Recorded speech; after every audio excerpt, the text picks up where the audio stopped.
Hey, how you doing? This is SEIJIHITO, Seiji the Tired Hito, on his villain arc. Here to bring you another live stream. So before we even get started, if you never subscribed, and chances are you're going to fall out because of this live stream, it'd be like that. Talk to God directly about it. Um, like I said, it's a very tiring type of situation when you deal with people wanting to be stupid 99 different times. I'm sorry, 9,999 times after you've had black men stand directly up for black women, speak directly for them, and they still do the exact same stupid nonsense every single time. Yo, what's up, D Love? Yo, what is up, Hallway? What is up? What is up? What is up, Bushido? What is up, Pink? And I recently brought you guys technically two videos. The protest video I get on a little bit later. But I brought you guys a previous video before where a black woman went directly into a nail salon, right?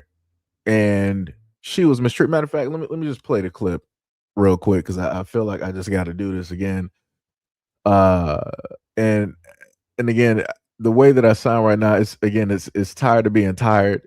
It's tired of specifically trying to get through to black women and to get them to actually move and do something of which that is well within the realm of their control.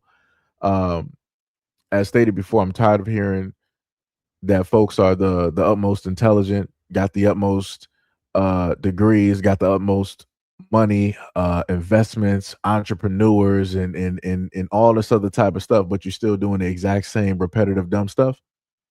You cannot sit up there and tell me that you are the most intelligent beings directly on this planet, and you're still sitting up there moving crazy, expecting different results. Like this is just 1,000% insane. So I promise you, if you don't hate me now, you're gonna hate me later. That's what I like to say when it deals with a lot of these videos. So let me just start off directly with this one, and then we're going to go directly into a blast from the past. Goes into this Asian owned beauty supply store and they separate her from her kids because she's on the inside, right? They think she's shoplifting, so they locked her in the store while her kids are outside of the store on the other side. Check this out. About all that stuff. She said she had to scan my bag, y'all. So it wasn't the bag from what you bought. And then your change. Ain't nothing in my bag. There's all the stuff in there, y'all. Everything that I've been bought, been had, all that. This lady gonna try. My baby outside. She shut the door while my baby outside, and I'm trying to open the door for her as if I was trying to steal from this store that I just paid all cash for my items. I didn't steal nothing. Then my baby outside. You gonna shut the mother door while I'm trying to open it for her because I see her standing outside and it's raining like somebody trying to steal from this store. Like I don't come here all the time. And they So let me just freeze it real quick. And again, shout out to Donnie in timeout. The problem that I have directly with this video is how is it possible that you as a mother was already separated from your child? Like what was going on? What was happening? Like did you leave the carriage or whatever directly outside, and then you were just like, all right, I just gotta run in here real quick, and then just gets like that don't even make no type of sense. Like how were you as a mother separated directly from your child, and you said that it was raining outside? What's happening here? Stuff it's not even making no type of sense just that off the bat. And then number two, you say you come there all the time, but yet as a black man, as somebody who consistently do these types of videos, we inform y'all like, hey, this is how the Asians basically look at you, this is how they treat you, this is how they seem and deem, and then y'all still doing this. Is 2026. How y'all still going directly into these stores? Black women, I want y'all to understand that y'all are the primary ones. Matter of fact, within the black community, y'all are the only ones that keep Asian Americans fed. Y'all put food on their table. Y'all help them buy these Mercedes, these Lexus, these BMWs, Bugattis, whatever sports cars out there. They living in mansions. They're living in white communities. They're living better than you could even dream of. They're going to Fifth and Saks. They sitting up there shopping at Gucci, Louis, and Prada directly on your dime, on your dollar that you set up there and said that, yo, you sacrifice, 5 or 8 or 10 years of your life to sit up there and get whatever degree, a PhD, a master's, bachelor's, whatever it is, and you putting your hard-earned black female dollars directly into Asian pockets, and those same Asian pockets are treating you like this. They don't care if you got a child or not. This is how they're going to sit up there and treat you. That woman sat up there and got that black woman's bag and scanned it directly over some type of scanner to make sure that she didn't have any type of items in there. Black women, how is this happening? How is this happening? Like I'm a little bit confused. I don't really understand it. Like this is the type of foolishness that I talk about all the time directly on this platform. But when I bring this type of stuff up, like I said before, those that normally want to run their mouth, they're no shows. They don't have nothing to say. They'll talk directly in the comment section, right? Like case in point, let me just go to these two comments directly right here that appeared underneath the video, because this is how crazy it is, and this is why I keep sitting up there saying it doesn't matter what black men do. You're going to have black women out here that's going to blame black men for something, right? So before we get back to Donnie and time, I'll let him explain some stuff. Faith Renewed, who she showed up in a few, live streams and whatnot or whatever, she left a comment underneath the video. She said, and also black male producers and writers over in Asia writing hits for K-pop artists, selling out as we speak. The knife cuts both ways, basically trying to say that just as much as black women are at fault, black men are at fault. No, we're not. No, we're not. No, we're not. We're not doing this. We're not doing this. We're not doing this. We're not doing this. The thing that I get tired of is the exact same women who say that black men are broke, are undesirable, are ugly, are not attractive, don't have no type of money, are not providers or builders. They're not anything for the black community. Now you want to sit up there and throw black men who done left. They were like, y'all set up there and said that those dudes are trash. They were like, fine, no problem. If we're trash, my money's trash and everything I got is trash, I'm going to go somewhere else. So they went somewhere else and left black women alone. The same exact thing that you told black men to sit up there and do. And now when those men leave, you drag them right back into a conversation that has zero to do with them. How do we do this? How do we do this? Like I said, this is why we have these conversations. No, I'm sorry, not conversations. This is why we can't have conversations when it deals with the black community. This is why nothing is getting done at all. Like this is Lord, I'm getting so angry. This is the type of stuff that I talk about 99 different times. Like y'all will be so amped up and hyped up as black women to go out there on social media and to say every negative bad thing about black men. In a moment in time that black men listen, and we do listen, and we hear you out, and we just move in the opposite directions, we move directly away from you, somehow we still come back into the conversation that has nothing to do with this. This is when it deals with the nail salons and it deals with the beauty supply stores. I want you to know, black women, y'all spend annually $10 billion with the Asian community. $10 billion. How are you going to put that? How are you going to blame black men for that? How are you going to do that? What you going to say that we need to sit up there and establish you a brick and mortar building so that you can start doing some stuff, but yet you spend $10 billion and you can't do that yourself? Don't y'all got people in real estate? Don't you got black women who are investors? I remember I did a video about 3 to 4 whatever years ago where Bank of America or Goldman Sachs was putting up $500 million for black women to start up businesses. What happened to that? That was the white man, right? That was the white man sitting up there helping you out because y'all say that black men don't do nothing for the community. So, Daddy Warbucks pulled directly up to the scene and was like, yo, black men ain't doing nothing for you. We got you. Come to the white man real quick. What happened to what happened to that money? What happened to black women sitting up there saying that, they were going to be starting up businesses, doing this and doing that and really running the country? What happened? What happened? Because last time I checked, when the Biden administration was directly in office, they made sure to put in a bill that stated stop the Asian hate.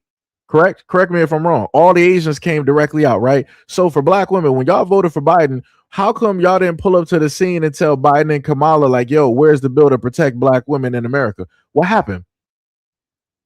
What happened? Because I remember that I sat up there and told y'all a while ago when Biden was in office, no matter how this happens, when something does happen, it's going to fall at the hands of the feet directly of black women. Because black women are online, they were sitting up there saying like, yeah, we sat up there and stumped. We set up grassroots. We got Biden directly into office. We got the Democrats in office. We got Kamala in office, and y'all were cheering. Biden sat up there and got on the stage. He sat up there and said, thank you specifically to the black woman for getting him directly in office. He didn't say black men. He didn't say no other community. He said specifically black women, and y'all cheered.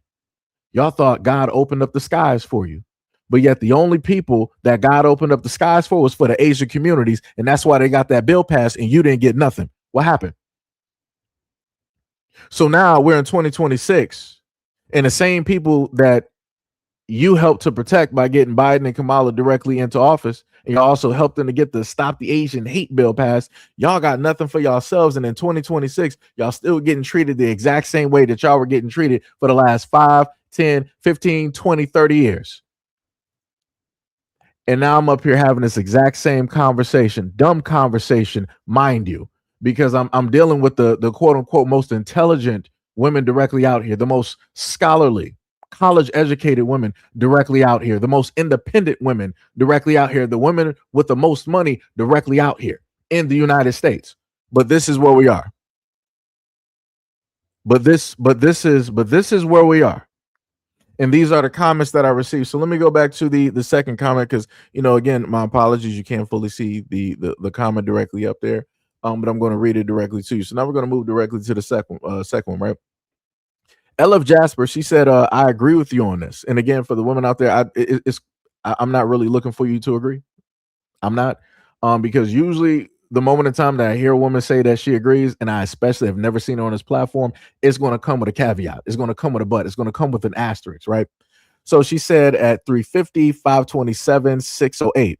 But please also do a vid on black men still patronizing by the way of dating, procreating, marrying Asians, and etc. Money/support goes out of the community in more ways than just business. If we're not patronizing, it should be done in all aspects. P.S. I don't patronize with any of them. That's great. But why did you bring as a black woman, why did you talk about black men at all? So let me just say this again for those who are deaf, dumb, and stupid directly in the back.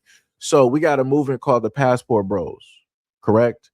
Where it's been demonized as soon as it was a black face up there, right? So black women caught on to it as soon as they saw black men there. They didn't care when white men or anybody else was doing it. It became demonized and all this other type of stuff the moment in time black men got there, right? So the same black men that black women throughout the black community have called unattractive, unproductive, not college educated, jail and prison worthy, that they need to be exterminated. They said that black men and black boys should not exist. They said that black men are not fathers, are not protectors, are not providers, are not builders. Again, not educated. Pretty much that black men are worthless. So all of those black men decided to move directly away from the black community and black women. And now I have another comment directly up here, sitting up here stating that, oh, you need to do a video specifically talking about how black men are going out and they're dating these Asian for what? For what? These are black men that y'all don't even care about. These are black men that you don't even deem to be attractive or worthy of your time and or attention. So magically, the ugly black men that you never cared about, now magically they matter when you're the focal point of this issue. Yo, this is crazy to me, dog. Y'all need to fix yourselves real quick. Y'all need to fix yourselves, man. Y'all 1000% need to fix yourselves real quick. This is why I be talking about. This is why we can't get any type of community movement on either side. Because the moment in time that black men do something, we either did too much or we didn't do it enough or we didn't specifically do it how you wanted us to do it. And it's L's all across the board. So black men are like, well, I'm not going to do nothing now. So let's see how you deal with that. So then on the other side, you got black women, no matter how it is that black men move, y'all still complaining. Y'all still chirping. Y'all still bird talking directly in the corner, and y'all not even doing nothing when it deals with something specifically that you could actually demolish. Black women, again, y'all spend $10 billion annually. Where's the where's the what's the name that I made for this? Like this type of stuff, dog. It gets me so angry. It gets me so angry and so frustrated. And like I said before, this is why a lot of black dudes don't want to do nothing no more. This is why a lot of black men don't want to sit up there and do nothing no more, because it's like it's a waste of time. It's a waste of time. Like it's like, yo, I'm outdone. I am tired. I'm frustrated because at the end of the day, black women just do not listen. And for those directly out there, if it don't apply to you, let it fly. But if you feel like this directly fits with you, by all means, speak. Be stupid. Jump stupid if you want to. by all means, I have the time directly today because I'm tired. I'm 1,000% tired.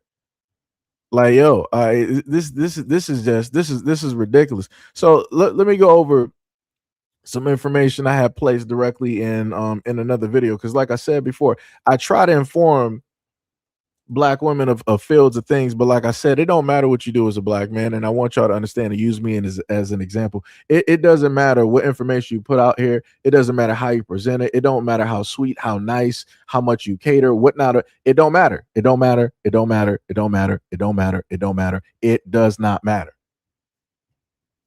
So again, some of y'all might have to turn your phone sideways if y'all got a if y'all looking at it on a tablet or TV. This it should be fine to directly see.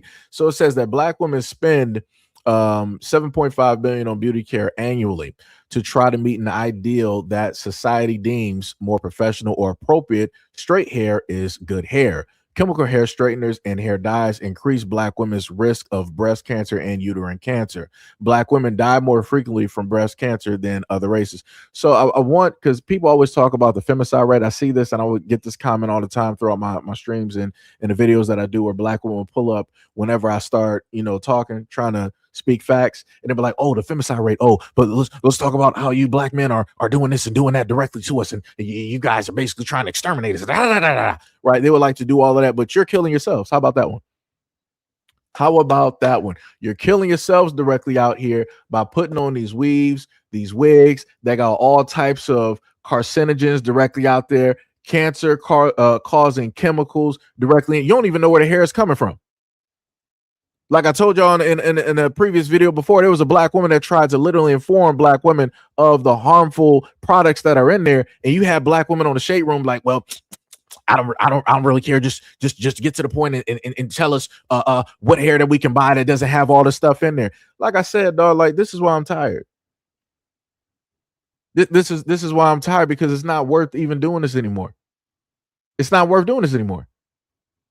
It's like even when a black woman is trying to sit up there and educate y'all on something, y'all don't even care because you want your outside appearance cares more than your dignity. It's more important than your value and everything else. You will throw everything else to the side as long as you look good. That's crazy.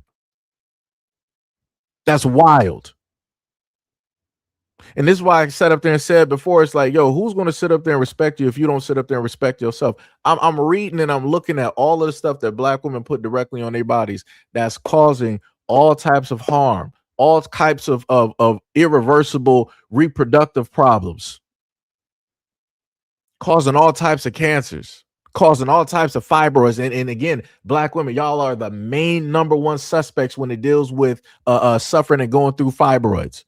I know several black women right now that is either going through or is currently going through fibroids at this moment in time. So I ain't trying to hear nothing about, oh, but the white women, and I ain't trying to, I don't care. It's y'all out here sitting up there dying. It's y'all sitting up here having periods where you don't know why you sit up there got heavy flows. That's because you got fibroids, sweetheart. That's because they're pressing directly down on your walls, on your uterus, everything of the sort. They're causing more bleeding than what is specifically necessary because you keep doing the exact same dumb stuff that black men for decades been telling you to stop doing. Stop wearing other people's hair. You got your own hair. Wear that. Stop giving me all the other excuses. You want to wear this synthetic hair. You don't even know how that's made. You don't even know what chemicals are in there. But then you want to try to figure out why it is that you suffering through breast cancer. You want to now know why your daughter got breast cancer. Well, let's start with the source. Let's start with what it is that you're putting directly on your body, that you're gluing directly on your body, but y'all don't care. So next they got in 2023 alone, black consumers spent 9.4 billion on beauty products, making up to 14.4% of the United States market share, failing to include deeper shades. It's just unethical. This is taken from an article, right? And they later said that it's also just really, really bad business. what really gets me is that the math doesn't even math. You're telling me that black women who are spending nearly 10 billion annually on beauty products, who are the trendsetters and the culture drivers in the industry, who literally dictate what goes on social media, and we're still not worth including in your launch strategy. Make it make sense. Like I said before, y'all be spending money and giving money as black women to all these other organizations. Y'all be talking about old black girl magic and all this other type of stuff, but where's the black girl magic at? I thought black girl magic meant that y'all was really out here doing something. Y'all really moving something. Y'all making moves. And I'm not seeing no moves being made if y'all still putting $10 billion directly into the Asian community. Like, that's crazy. And then you still pull up to a video and you want to try to position black men as if we're at fault equally. No, we are not. No, we're not. Like I said, I'm tired of the foolishness. It's crazy to me. It's 100% nonsensical. It's like, so you got black men out here that sat up there and told you that, hey, we love your natural hair. Y'all didn't want to listen. Y'all wanted to do what it is that y'all wanted to do. So now, after y'all been doing what it is that y'all wanted to do, and y'all want to start doing some other stuff, y'all want to sit up and say, oh, the reason that we never liked our natural hair was because of black men. Huh? What?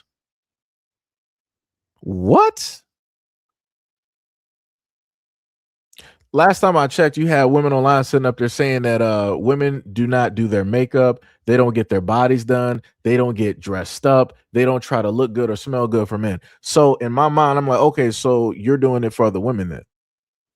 Because everybody out here on this planet does something for some type of attention somewhere, somehow. I don't care what nobody says. Like I said, I've been honest before. I'm like, hey, the moment in time I was in middle school was like, yo, I sat up there and tried to get a haircut real quick. I got like some twists, whatever, brand new clothes I got directly from Christmas. I'm wearing them because I'm trying to get attention directly from the girls at my school.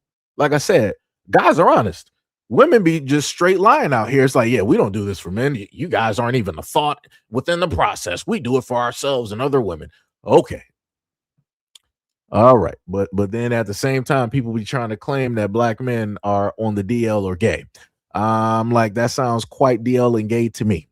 If you're saying that as a woman, you're getting dressed up for other women, that's wild and crazy to me. But who am I?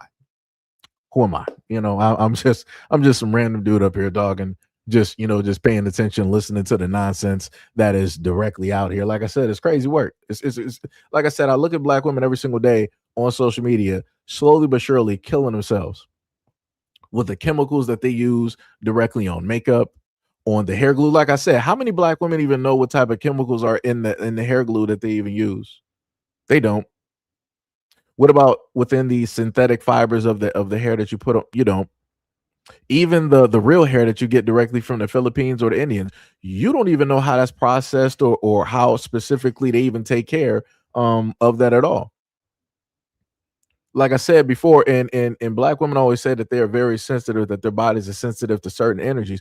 But I'm like, how sensitive are you if you're putting somebody else's hair on your body? God naturally gave you your own hair, your own antenna to basically use. But instead of doing what God gave you, you want to sit up there and use somebody else's.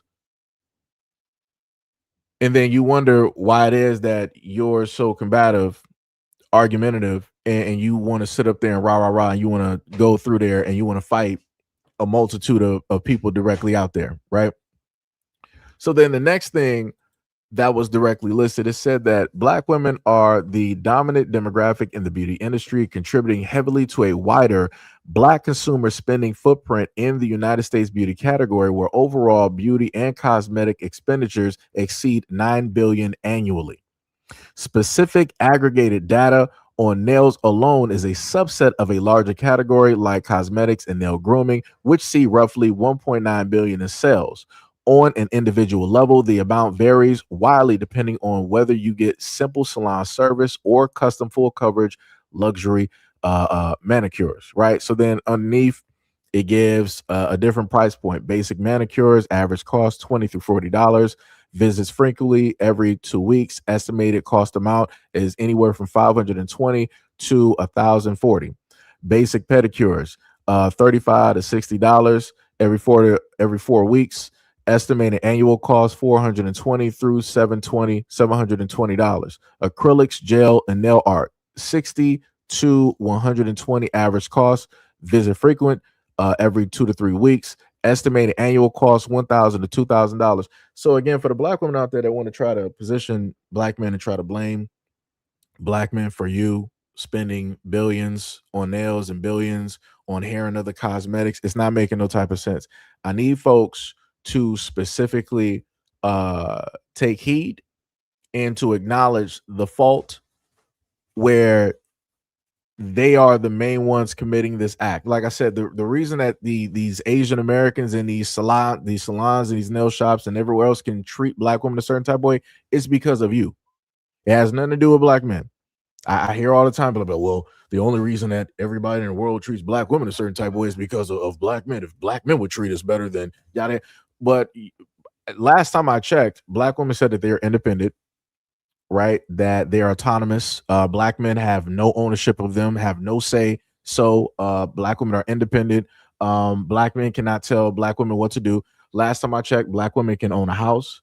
They can own an apartment. They can have a car. They can have kids. They can have a bank account. They can do everything without the signature of a man. We're not dealing back in the the 70s, 60s, 50s, 40s, 30s. We're not dealing with none of that. At this moment in time, as I've been looking on social media, anytime that I happen to see a black woman half naked, it's not because a black man coerced her in order to do that. A black woman decided to do that. Anytime that I've seen a black woman half naked on these gym pictures, that's a black woman taking that picture directly in the women's and the females' bathroom. I don't see a man in sight.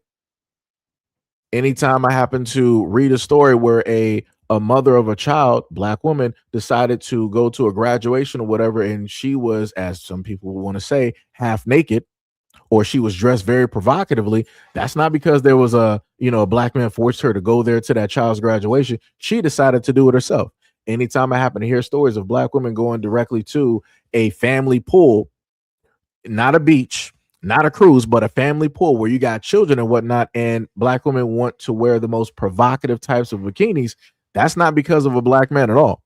So, like I said before, I'm tired of this whole narrative where whenever it's time to actually take the blame and take hold of what is going on and it's time to get fixed, people want to sit up there and shift gears like, oh, blame the black man. Blame the black man. It's like, yo, that's crazy to me. Again, you're talking about femicide rates. You out here killing yourself. You sitting up here making sure that you can't reproduce by way of the chemicals and stuff that you put directly in your body. It don't matter if it's like the nails. It don't matter if it's the hair, if it's the hair glue, the makeup, and everything else. On top of the clothes as well too, because I did videos on that specifically stating how within a lot of those clothes have forever chemicals, and a lot of those clothes touch the private parts of women, of which once heat and water touches those things, it gets absorbed directly through the skin, and then it causes all other types of problems. I done talked about this 99 different times. But like I said before, it don't matter what black men do. People are like, you need to do more, do more, do more, do more. You need to fix. But it's like, when are people going to specifically fix their own problems without pointing the finger somewhere else? Right. So now we're going to sit up there and we're going to take a blast from the past. Right. Actually, let me just let Donnie and Timeout actually finish what it was that he was stating about the story originally. And they know this black woman. They said she's a loyal customer. They see her all the time, but they had no problem traumatizing and shaming this family. And look who separated the family. Who had the mother inside the store while the kid was outside the store, locked in. Look who did it. Yeah, these Asians, they'll hire Hispanics. Hell, they'll even learn Spanish. They'll hire Africans. But they're not going to hire no black Americans, even though black Americans is 90% of their customer base, right? It's time for a boycott. Now, I'm not going to do this by myself, y'all, because I love some sushi. So I'm going to give up my sushi for this boycott against, Asian stores in our community that are making all this money off of us, but treat us like crap. I need to know that y'all down with this. Are we boycotting? Yes or no? Drop it in the comments. Are we boycotting Asian stores because of how they treat our community? Now, I've already reduced my amount of. I used to eat way more Chinese food, and I we rarely go anymore. And I used to go to beauty supply shops all the time, and I really try to reduce that too. But if we're going to do this, we're going to have to do this together, because it's not going to make a difference if I'm just doing this by myself or 10 people. So are we doing this, y'all? Are we boycotting Asian stores in our community until they understand they need to give a 10%? We need to start asking for stuff. If you're going to be in our community, we need 10% towards our programs, or towards they need to start investing in funds or something like that to help better our community, if they're going to take so much and give so nothing back except for pain, hurt, and disgusting unaliving. So I'm a little bit confused on how this black woman is talking about the Asian community needs to give back to the black community. How are they taking something when you, as a black woman, you're freely giving this money directly over? I'm a little bit confused. I'm highly confused. Um, Directly on the whole situation. And then something else I just thought of. Let me just go back to the previous comment directly down here, where the woman, she wanted to specifically speak on black men being with Asian women and procreating. But I'm like, so you're not gonna, so I guess you forgot that you got black women over there in those Asian countries, right? Because remember, black men are broke, right? We're broke, we don't got no money. So that would mean that the main demographic that's able to travel would be black women. Black women all over sit up there and say that they're well traveled, well versed, been all over the world, speak multiple languages, educated, and all that other type of stuff. And I've covered videos of black women directly in Asian countries. And you had one black woman, I think she was in Japan, or it might have been South Korea, and she was basically, stating how she was talked down directly to, how the N word was basically used, and how it was basically explained that the dude wouldn't basically date her. Do you think that she ran directly from that country and she wanted to badmouth all of the men there? She was like, no, she just considered him an individual. Now, mind you, if that was a black man that said anything like that negative to her, she would have ran online either crying or hyper screaming directly at the camera, and she would have said that this is all black men. This is all these ninjas out here. That's what it would have been. But when it deals with another demographic of which you find suitable, that you find desirable, and they treat you a certain type of way, you don't got that same mouth that you would normally have for black men. I'm like, that's crazy. That's wild to me. And like this comment basically stated, like, oh, we need to talk about the black men too. These nail salon beauty. So black men are not spending $10 billion annually with Asians. We're not doing that, brother. We're not doing this. We're not making sure that these Asian families got lights on. This is the money of black women, educated black women, knowledgeable black women, intelligent black women. This is black women directly up. This has nothing to do with us. Like I said, this is why we can't get nowhere. This is why we can't get nowhere, because the moment in time, every single time that is time for people to like, hey, have your hand out. This is a problem that you need to fix. People like, nah, my hands are up. I don't got nothing to do with this, but give it to the black man. So we're going to give it directly to the black man, and we're going to matter of fact, before we get there, let me get to one of the best videos. I was supposed to start off with this one first, but again, start getting on rants and tangents because I forgot about the main number one, the model minority, and what he specifically stated, right? Because again, I want people to know he's generalizing, but he is talking to a specific demographic, because this is the demographic that was talking about boycotting, right? So let's see what the model minority had to say. Black community says let's boycott Asian businesses. Please do. We'll get rid of the Chinese takeout, the dry cleaners, the laundromats. Let's get rid of the liquor stores as well. Get rid of the Jordans you guys wear, the Nikes you wear, the shower caps, the Hondas, the Hyundais, all your car electricians, the electronics in your house, the Sony, the TV system, your sound system, the microphones that you guys use to rap and speak about awareness for the black culture and the hip hop culture. Where do you think that's made in? That's made all in Asia. And here's another thing for you guys. You guys want us to leave the neighborhood so bad? Oh, Asian people are not neighborhoods? We're in white neighborhoods. We have our own Chinatown. We have our own Koreatown. You think we really need you guys to benefit off and make money? A lot of us do go to college as well. You're being outworked by immigrants who barely speak English. And you're not embarrassed? Go to the bank, start your own businesses, and deal with your own people. I want to see your own women get on their hands and knees and do pedicures and manicures and deal with nasty ass attitudes, okay? Please boycott Asian business. I'm all for it. So for the black women out there, you heard that, right? The Asian man, the model minority, the other thing closest to white directly in this country, he specifically said, I want to see black women open up their own shops dealing with your nasty ass attitudes. He specifically said you. He said you. And like I said, black women, y'all the ones that sit up there and roll up to their stores. He's the same exact dude that I see every single time that be running a lot of these shops. Don't matter if it's Korean or Chinese or a mixture of both. These are the exact same guys. And this is how he's sitting up there running his mouth. But like I know, because I've covered this 99 different times, it don't matter what Asian men say. Black women are still going to be going to those nail shops. They're still going to be going to those beauty supply stores. They're still going to be getting mistreated. They're still going to be getting abused. They're still going to be getting called a thief and a criminal. They're still going to get the police called directly on them. It don't matter. But like I said, let it be a black man. And he went on a rant and said this directly online. I promise you, black women everywhere all across the globe would have got that dude canceled. He wouldn't be able to open up a shop or a business. He would be bankrupt. He probably would not even be able to grocer or even bag a grocery at his local grocery store. That's how bad black women would have got directly on a black man if he said anything close to this. But when it deals, again, with a man from a whole nother community that is literally showing his face and giving that disrespect, you think black women are going to cancel that man? No. No. And I got proof. And I got proof to sit up there and give to show how black women are not going to sit up there and cancel. Matter of fact, let me see. Can I do a quick little screen share directly up here? Let me see something.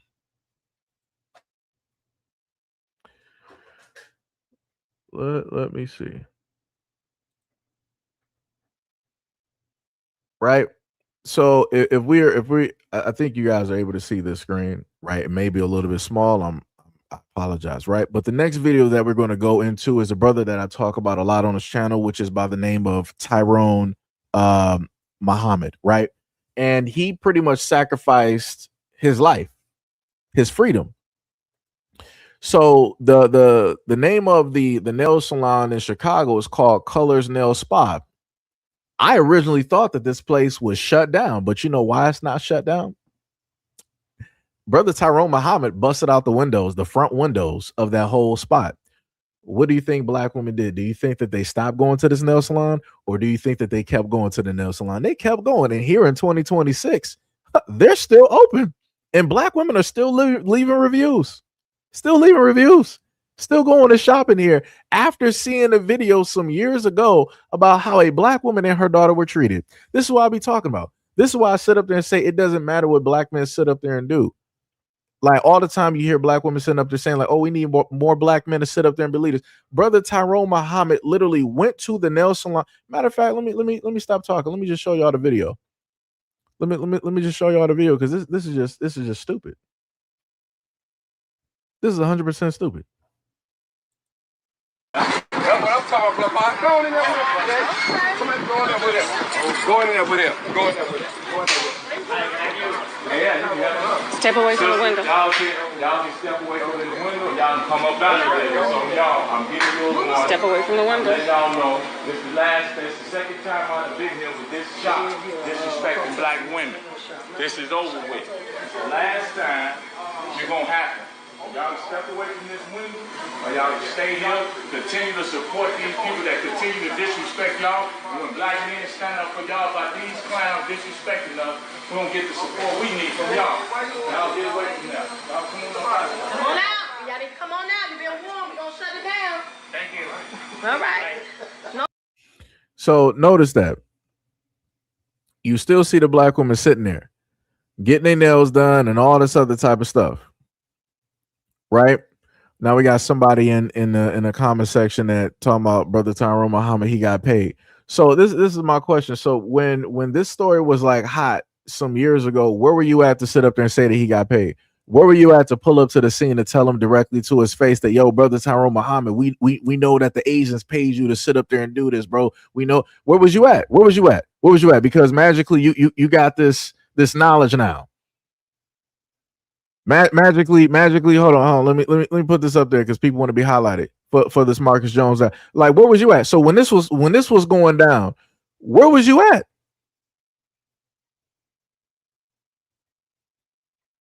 So you say you was in Chicago? Okay, good. So where's the video of you confronting brother Tyrone Muhammad during that timeline when the news was sitting up there reporting on the whole scene, when this whole story was hot? I was reporting on it during the time. I did quite a few videos. What happened? Like, it's crazy to me how we're in 2026. People want to talk about, oh, this dude, like he's bought and paid for it, and it was a whole scam. But when it was happening, y'all was nowhere to be seen. Everybody like going online and making videos. Everybody want to be famous. Everybody does stuff for clicks. So, like I said, what happened? And then better yet, let me put it to you like this, right? For the Marcus dude, right? No problem, right? So you want to say that brother Tyrone Muhammad is paid for, right? So since you're unpaid by the Asians, where are you at to shut down these Asian beauty supply stores and these nail shops? Where are your videos at? Where are you at to get interviewed directly by the news because you're shutting down a lot of this stuff? I'm just saying.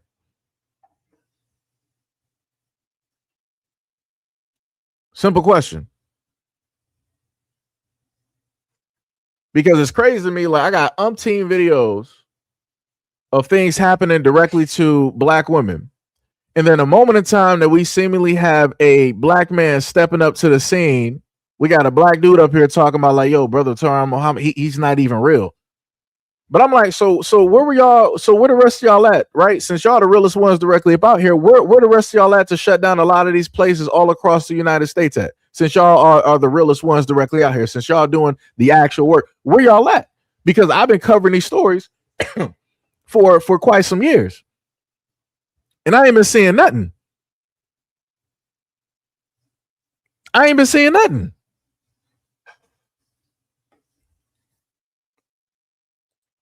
You said, was it? No, I wasn't, because I'm not from Chicago. I report on what goes on in the United States, specifically dealing with the black community. Now, if you want to sit up there and take it a step deeper, which I could bring up the fact that we had to have the Honorable Minister Louis Farrakhan come directly into the black community at a point in time and address the situations of abuse and molestation that happens by way of black men in Chicago. If you want to sit up there and take it a step deeper, because I'm pretty sure you don't got no response. You don't got nothing for that, because I know that y'all didn't get that cleared up. A lot of the crimes and the murders that go on by way of the younger generation that's directly out there. Like I said, I got tons of videos that I uncovered where these young Chicago teens, these boys, they got 7 guns directly on them while being in school. Explain, because you in Chicago. So I said, I need some answers. You a black man in Chicago. I'm trying to figure out, how is that even possible? I'm from Detroit. I ain't never seen nothing like that in my life. I ain't never seen some black dude in my school around my age range toting 7 guns directly about here. Oh, so now I'm a goofy now, because now we're taking it a step further. Because now we're taking a step further. Like I said, you're the one that completely said that brother Tyrone Muhammad was a fake. You said that he's not about the community. You said that he's bought and paid for. So you saying that you the realest one, being a Chicago native, you out there in Chicago. I'm expecting, because you're a black man in Chicago, I'm expecting all of these places to be shut down, but they not. But I'm the goofy though. That's crazy. That's wild though. That's 1,000% wild. Like I said before, you got a lot of folks out here that want to pull up to the scene, and they want to speak on those who are actually doing something directly about here. But during the time that you could have pulled up to the scene, you could have interrupted the interview. You could have called the news station and got to interview yourself anywhere during that timeline. But I don't remember seeing your face up there when I was doing reports directly on brother Tyrone Muhammad shutting down this nail salon. I ain't see you up there. Like I said, everybody like to be on camera when they got organizations and everything else going. I ain't see you up there. But like you said, I'm the goofy though. You got it. You got it though. You 100% got it. You're right. I'm the goofy, and I'm going to continue sitting up here talking and highlighting exactly what is going on while you in my comment section, or you were. You were. Like I said, that's crazy work. That's diabolical. 100%. But let's continue. No problem. Move. I told you to move. That's not right. Somebody should call the police on you. You get 911. I told her, come out. Come out. Come out. Back it up. Come out. The brother said he wasn't playing. He's not playing.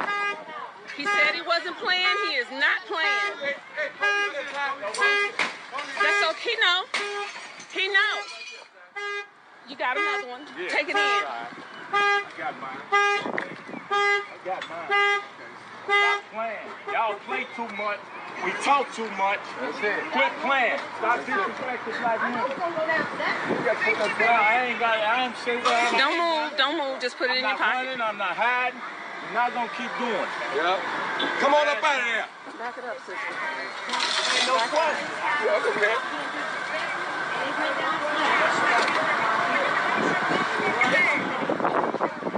So this is what happens.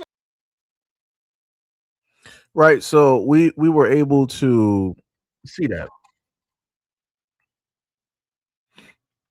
So I actually checked out the dude Marcus's page, and I'm like, that's very odd. One subscriber, you say that you're a part of like some Crime Stoppers and all this other type of stuff, and then Brother Tyrone Muhammad is basically a fake. And it's like, out of all of the talking that you was sitting up there doing and saying that I was a goofy, I'm like, if you're about the community and proactive, like I expected to see some content directly on your page. Your page is empty.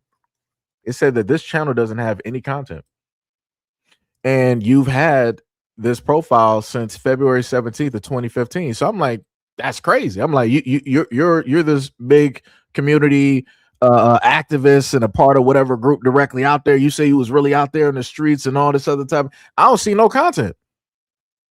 My video game channel got more videos than you do. I'm like, that's wild. That's crazy. But I'm the one that's goofy though. I'm the one that's goofy though, because I'm talking about this situation and bringing it up and yada yada yada and all this other type of, like, you wanted to speak on this, but you didn't want to speak on any of the other stuff that I was saying when it specifically dealt with black women taking control of the situation. That's crazy. I see what it is. I got you. I see you. I got you. No problem. So now what we're going to sit up there and do is we're going to take the longer road, and we're going to look at how we got to this point with Brother Tyrone Muhammad getting arrested.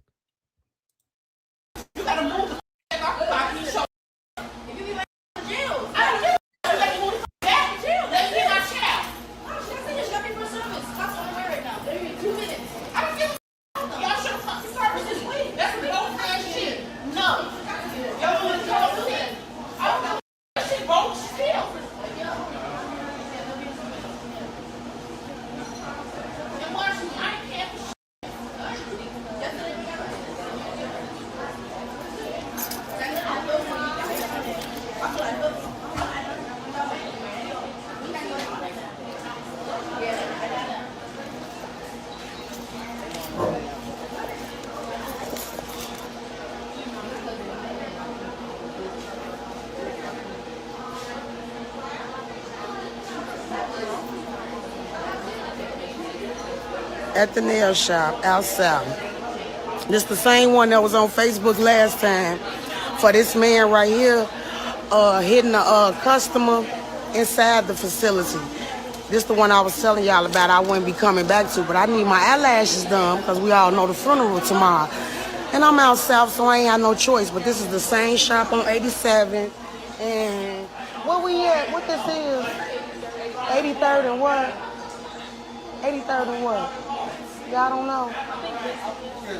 It's on 83rd though. This the same shop. This the same man that had assault. Don't touch me. Don't touch my phone. Don't touch my phone. I call my kids up here to beat the out of you. Don't touch my phone. Don't touch my motherfucking phone.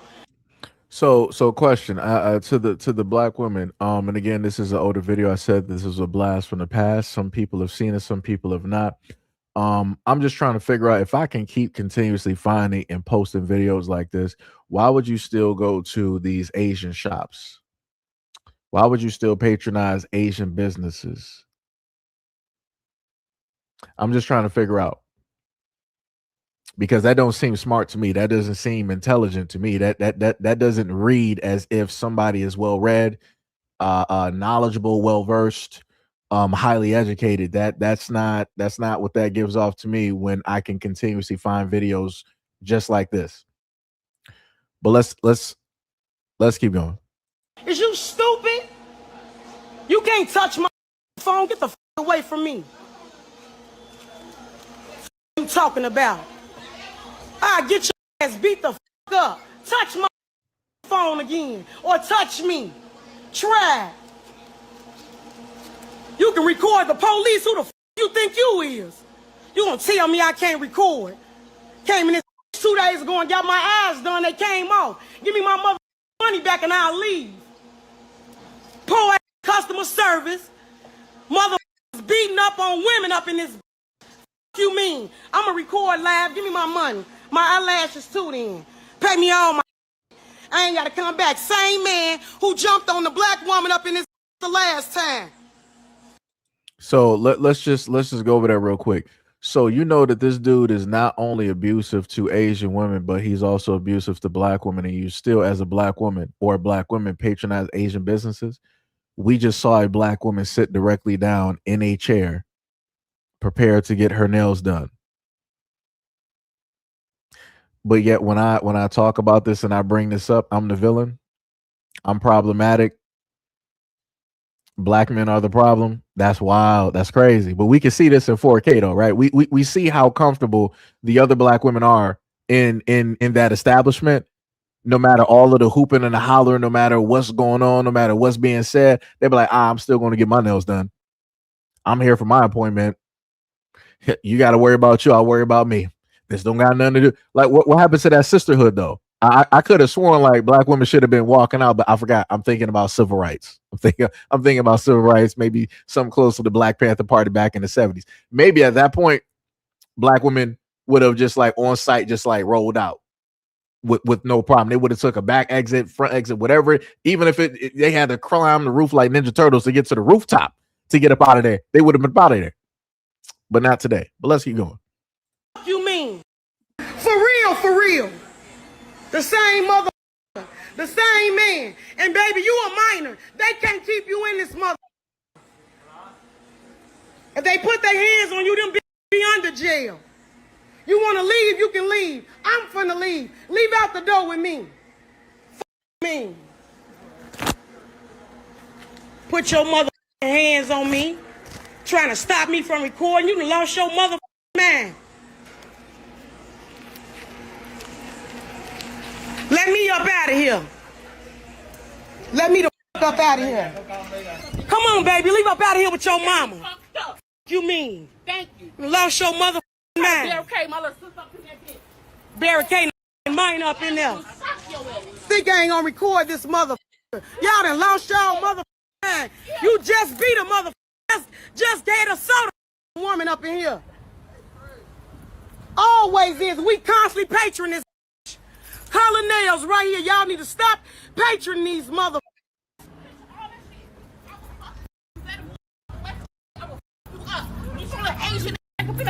What?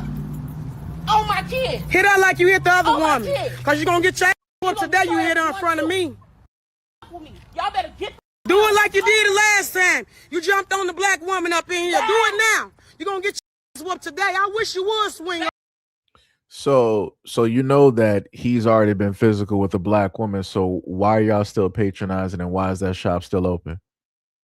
Why have black women in the area not financially starve that business and make sure that it is inoperable because they can no longer get money because the main patrons who are black women of that community are not going there. White women ain't going there. Asian women ain't going there. African women are not going there. Arab women are not going there. Or whoever else that you can name from any other community. Y'all are going there. So you know all of this, you know all of the inside information on how this dude treats women of his own community and you still throw money directly at him. And people always talk about black men, black men, black men, black men, black men. This is crazy. This is when you slow down the video and you listen to everything that is being stated, nothing makes sense anymore. Black men are the problem always, but yet black women do this. How does that make sense? What? Come again? Let's keep going. We gonna whoop your ass and I don't even know her. What you talking about? You're that you record and you sorry mother. You just here for a free ride. You don't do record whatever you want to record. You need to record something. You need anger management, you sorry mother. And you got poor customer service. This mother need to be closed down. That's what the needs to be happening. Now notice how she said it needs to be closed down, not that it will be closed down, not that we as black women will shut you down. Notice how she said that. Because at the end of the day, beauty is the standard. And that's the only thing that matters. So, as you can clearly see, and listen directly to the language, ain't nothing going to be done. Like I said, this is wild. 100%. And like I said, the kicker is this is still open. This place is still open. This happened back about within like the pandemic area somewhere, right? It was like a 2019, 2020, somewhere up in there. I forgot. It's been a long time. But this happened a while ago, and this place is still open in 2026, and black women are still patronizing and going to this business. Crazy work. It's diabolical. You're welcome.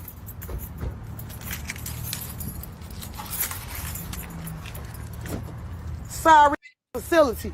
And if they try to press charges on you, put my number in your phone. Put my number in your phone. No, you mother. Yeah, stop the police. I got it all on my phone. I went live. I went live. Calm down. Hey, calm down. The man hit me. Yes, he did. I got it on live. I don't even know her. He hit me. Let me say. Okay, this is what happened. I was sitting down. This is the same man that assaulted a woman in this same facility before. Assaulted a woman in this facility before. Okay, go ahead, sister. I apologize. Just step back. Go ahead. If you need me, I'll tell you anything you need. Sure, if the will. Lord knows I don't the police, but I sure will.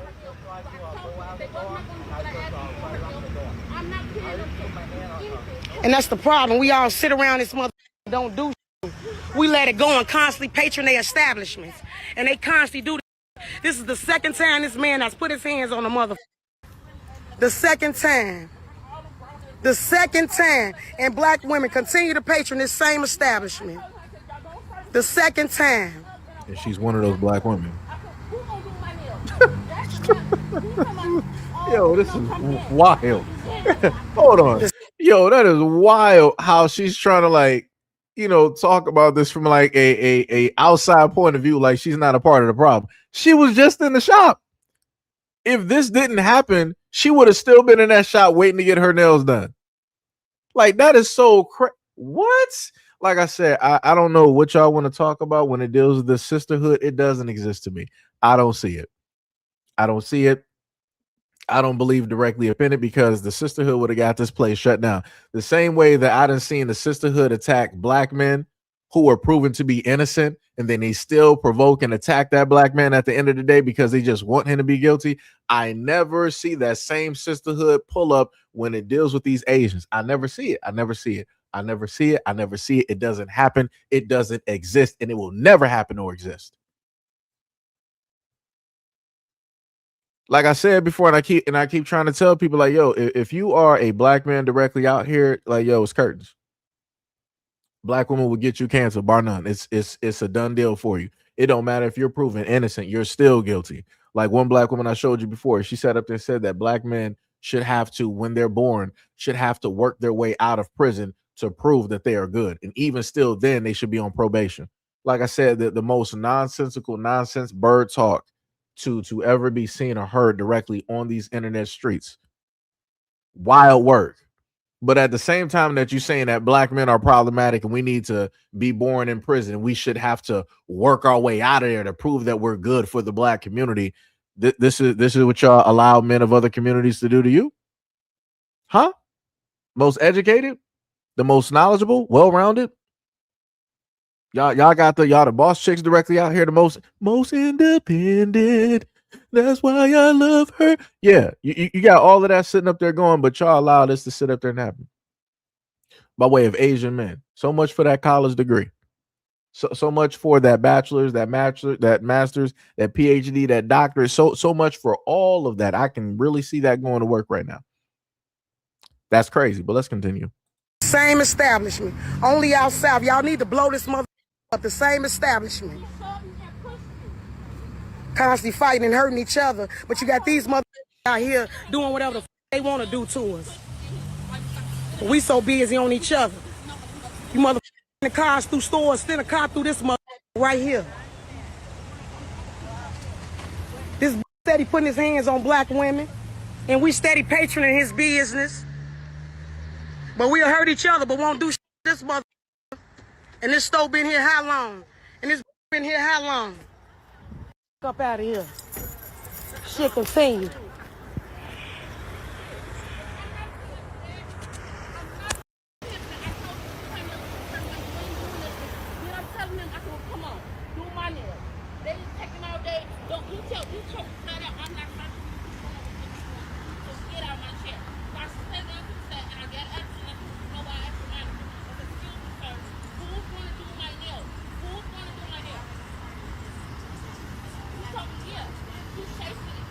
And yet they continue to go up in that motherfucker. There ain't that many other places to go.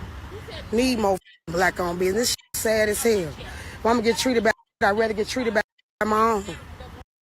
So the problem with that is, as I've stated before, I've heard a lot of folks saying that we need more black owned businesses, but the problem with that, and I've showcased that specifically with Atlanta.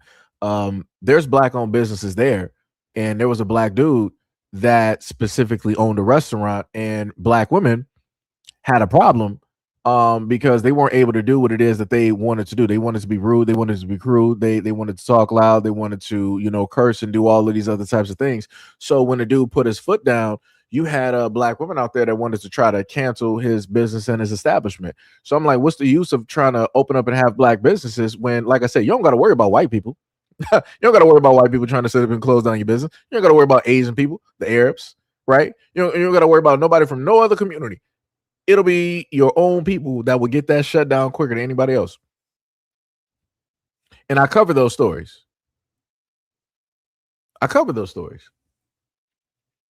And I'm like, to me, that was absurd. I'm like, you should have some couth about you. You should know how to act. You should act like a woman, act like a lady. You should be talking like a sailor.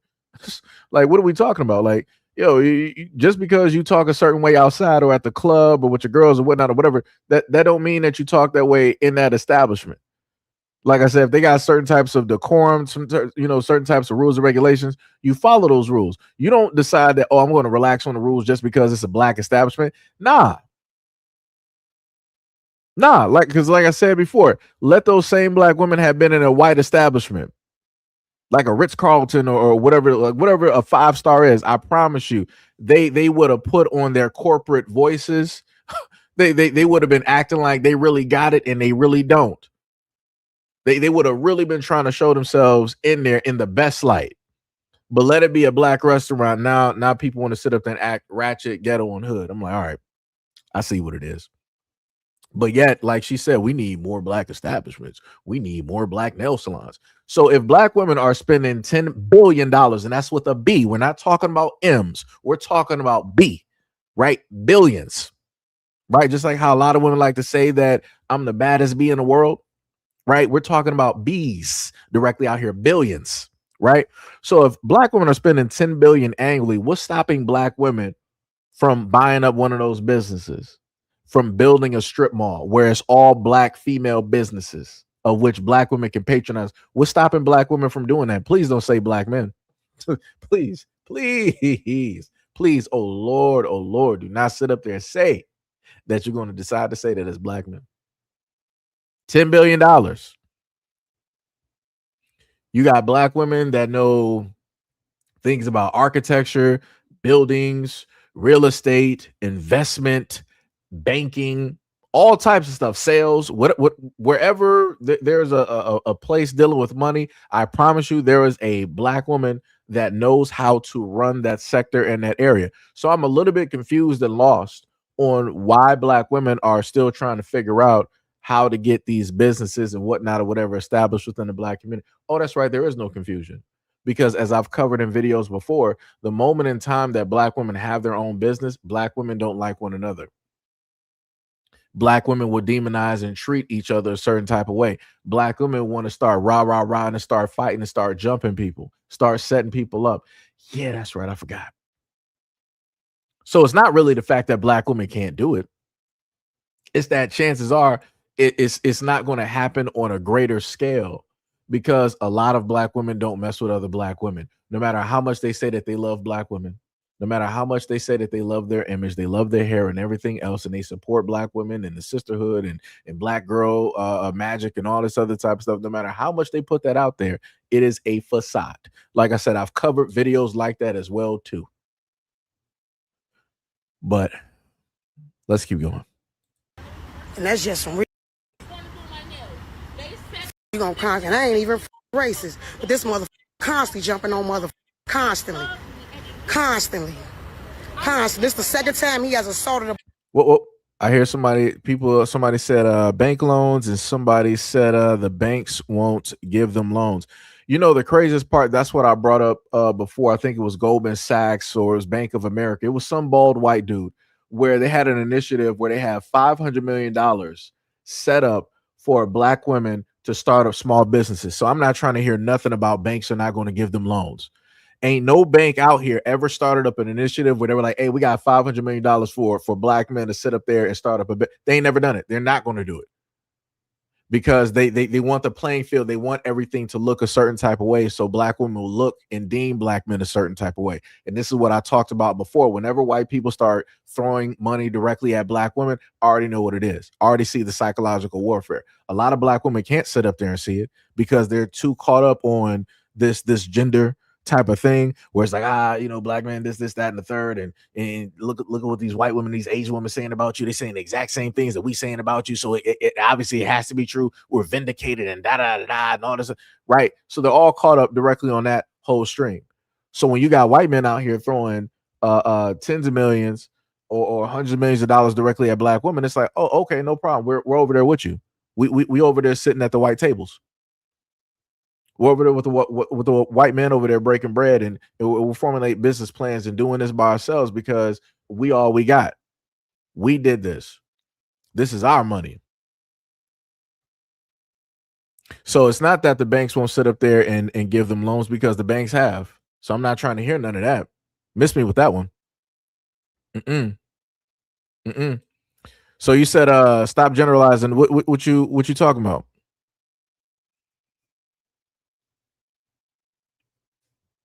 I'm a little bit confused.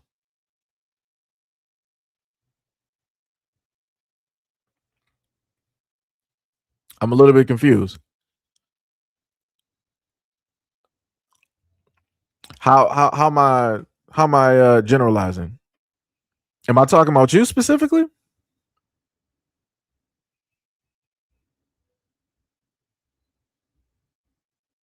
I'm a look. Shout out to Miss Nova. Shout out to Miss Nova. What is up? Miss Nova stated that as a MBA student, I have at least 10 business ideas and or how to start reclaiming these industries. But you're right, we're battling each other. We can't find the money. So like I said, you know, it's crazy to me that even before I even gave a response. I have a black woman up here that gave a response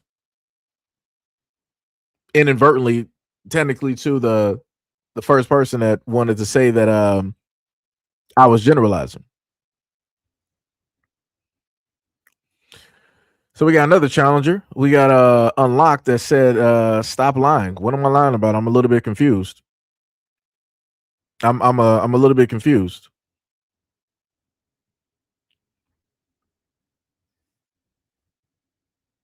Like I'm highly confused. I'm waiting for the other person to pull directly back up. What was that person at again? Yeah, I'm waiting for Nunya to pull back up. Like I said, you could be a troll. It could be whatever it is. It's great for TV though. I'm waiting for you to pull directly back up and to tell me where it is that I'm basically fabricating, lying or heavily, generalizing. I'm a little bit confused because I did say earlier, if it don't apply to you, let it fly. But obviously, it must have stuck somewhere. It must have stuck somewhere. I told people. So if you want the time and you want the energy, I have all day. I have all day. I'm pretty sure you don't, but I have all day. So we can sit up there and have this conversation if you feel like I'm generalizing, because I can go directly back to the stats that I have directly up here. Again, you might have to turn your phone sideways in order to see it, but directly up here, it clearly states that black women spend 10 billion annually within with these Asian businesses. So how is that me generalizing? The numbers do not lie. Your feelings lie directly to you because you feel as though that I'm generalizing or that I'm attacking because you don't like the truth that I'm saying. But argue with these numbers. Argue with these numbers. Tell me how these numbers are generalizing black women in the black community. Tell me how these numbers are lying when they sit up there and say that black women spend $10 billion annually with Asians. Let me know. Let me know. Because last time I checked, I could walk out this house right now and I can go around this community, and I promise you I can spot black women in these nail shops. So let me know how I'm generalizing. Let me know how I'm lying. Let me know how I'm fabricating. I'm just trying to figure out. Like I said before, this is crazy to me. The moment in time that you start really putting people's feet directly to the fire and you bring information, people want to start scapegoating. People want to start moving the goalposts. People want to call a flag on the play. People want to blow the whistle. Like, it's crazy out here.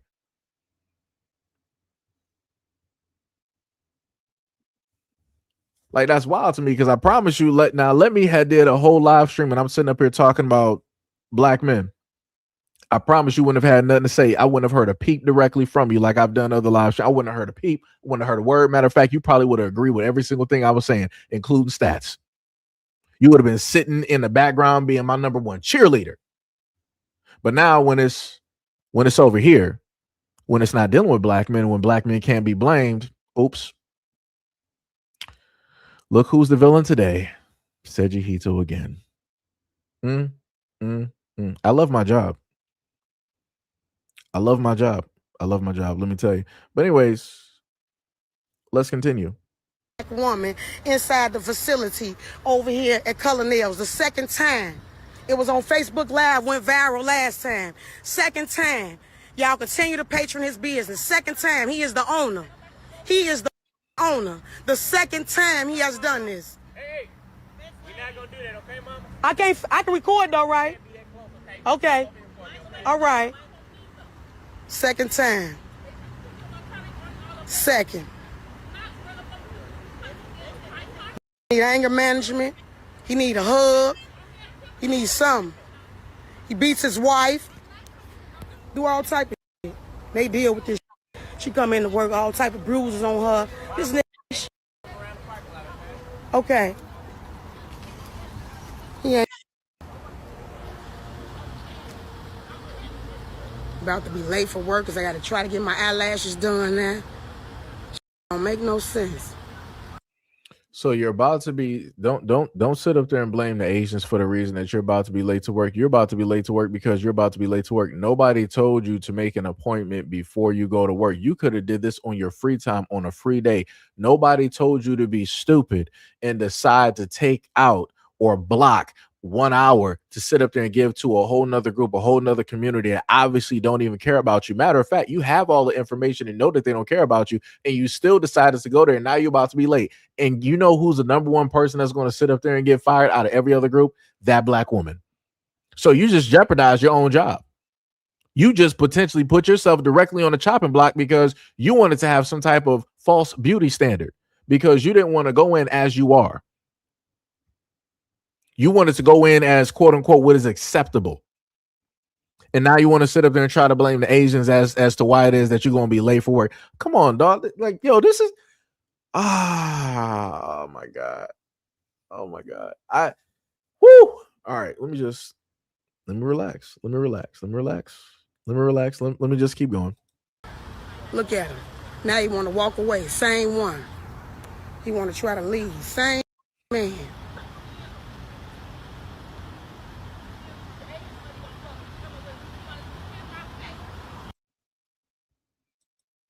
Yeah, what's up, Cherry? Let me tell you, I get what people be saying, and I've been getting this for a long time.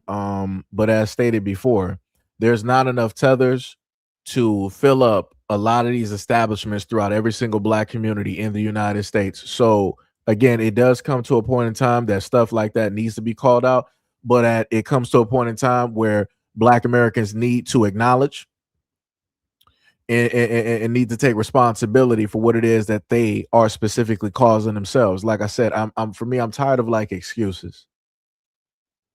Like I keep seeing people like tell me a lot of excuses, like it's the white man, Willie Lynch. It's it's slavery, it's the indoctrination, it's this, it's that, and it's all this. Nah, what about the actual person though? When is it going to come point in time? Because we know that a lot of black folks don't believe in therapy. So when is it going to come point in time that black folks are going to be put directly at the center to blame for what it is that they cause directly in their lives? That's all I'm sitting up to saying. Like this for case in point, an example, a nail salon specifically built to get black women directly in the door. They didn't put this nail salon directly in the hood to get white women there. They didn't put this nail salon there to get any other group of women there. They specifically put that there because they knew that black women got liquid money and they're willing to sit up there and throw their money at anybody else. But people are like, it's Willie Lynch. The reason why black women did slavery is it's Willie Lynch. It's the white man. It's this. It's that. When is it going to be the fault of the people that throw their money directly at the problem that they say is the problem? They get spotted as the problem, but they don't do anything about the problem because they are within itself the problem as well. Like I said, it's crazy work out here, but let's keep going. Let's keep going.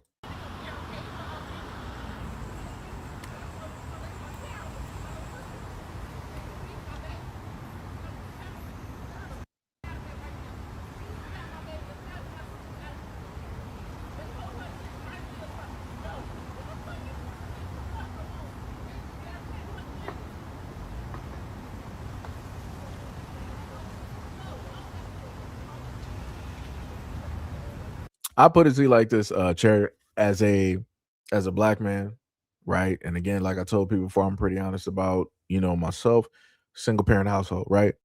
So I've gone to the beauty shops and ain't none of my family tethered. I mean, I'm just some random dude online. Don't nobody got to sit up there and believe me. But going to the beauty supply store in Detroit, right on Dexter. Some people who are from Detroit. I think I saw somebody up here from Detroit earlier. But there was I forgot the name of the beauty shop that's there. But went up to a because the beauty supply store is right next to the beauty salon where black women normally get their hair directly done, and then across from there is a black barber shop, right? But I remember going with my mom, my aunt, and my grandmother to their appointments because I was younger, right? Because normally if you're like 10, 11, 12, people are not going to leave you in the house because within the black community feel like, hey, you're going to burn down the house. So I had to go with them for those 8 to 10 hour braiding sessions where they were getting zillions, right? Or micros, whatever people want to sit up there and call them. And I'm looking at black women in those seats, in those chairs. I'm looking at black women's daughters come in and out getting their hair done. So this is why I sit up there and say continuously that when it deals with this situation, there are not enough quote unquote tethers or African or Caribbean folks out here to patronize every single one of these nail and beauty shops directly in the black. It's not enough. It's not enough. It's not enough. It's not enough. So, like I said, I don't know what else to sit up there and tell people. I don't know what else to sit up there and tell people, but I guess people will sit up there and figure it out. Let's keep going.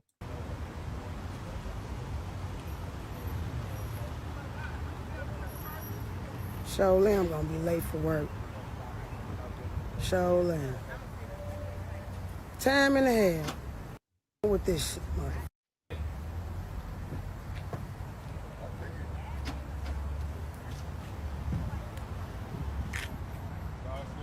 Yeah, I'm good, brother.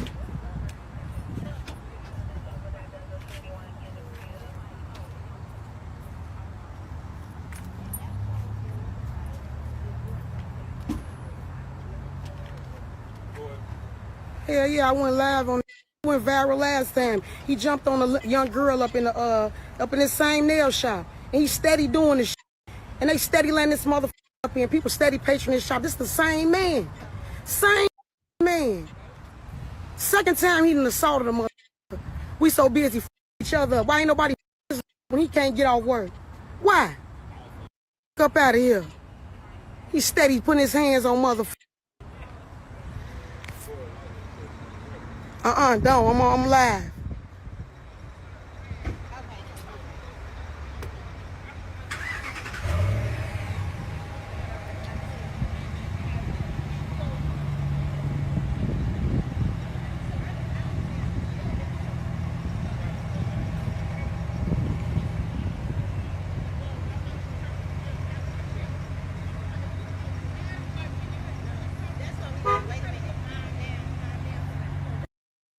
So we saw that, right? And for the second or third time, she separated herself from the situation, even though she's in the situation, talking about why we keep patronizing. Why are you still there?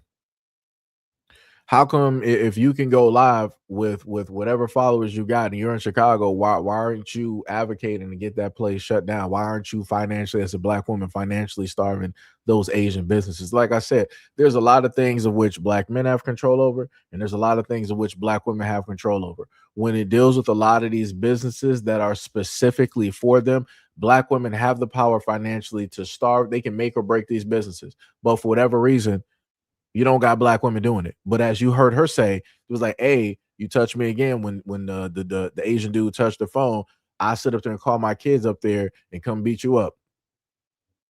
Then she went on later. She was like, yo, how come ain't nobody come catch this dude already? How come he's still allowed to sit up there and do this? Like, where's people at to sit up there and jump and come direct? So you want men to sit up there and come directly into this situation, when realistically men wouldn't even be needed if black women would have starved these businesses a long time ago.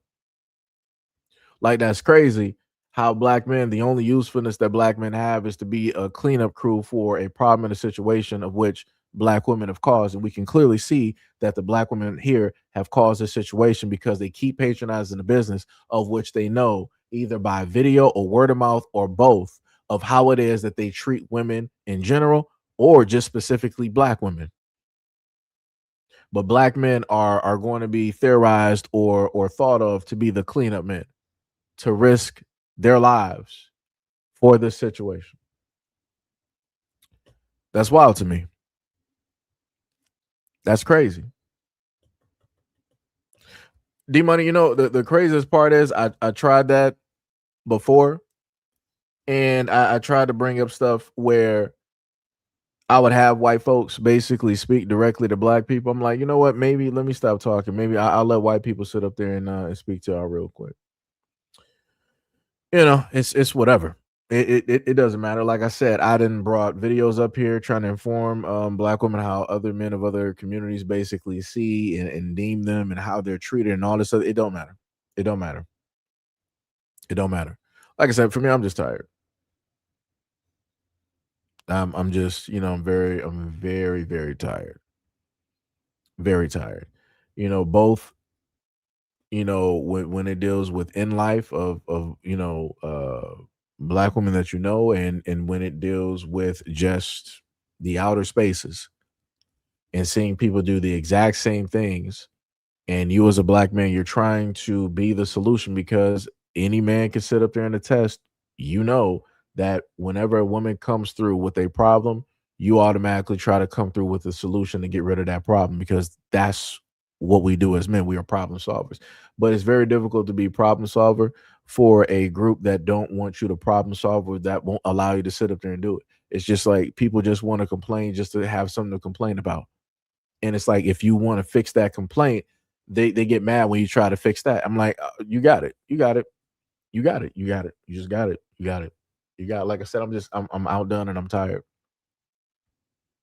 I'm very much outdone and I'm very sick of the nonsense dealing with these situations and continuously looking at these videos of black women getting mistreated by Asians and Asian nail shops and salons and all this other type of stuff and rah rah rah, and then somehow black men still get pulled into the fray and still get blamed directly for.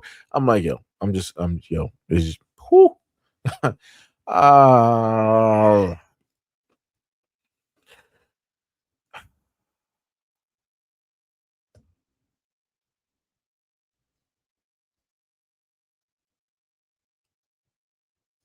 so let's continue with brother Tyrone Muhammad, and let's further, see what was going on after he got this place shut down temporarily, right?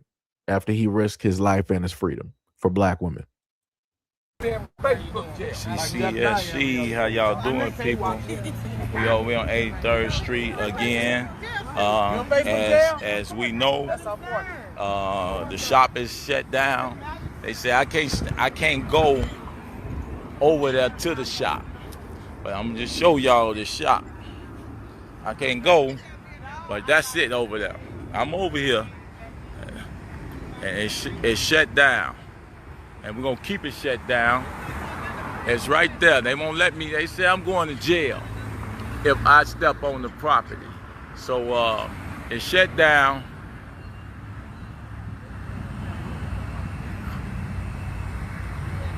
It is shut down officially, and it's gonna happen throughout the whole. It's gonna happen throughout the whole city. We shutting it down everywhere. All these shops, we shutting them down. If you out of order, alderman, mayor, we don't care who you are. We are not allowing you to operate in our community and disrespect our community.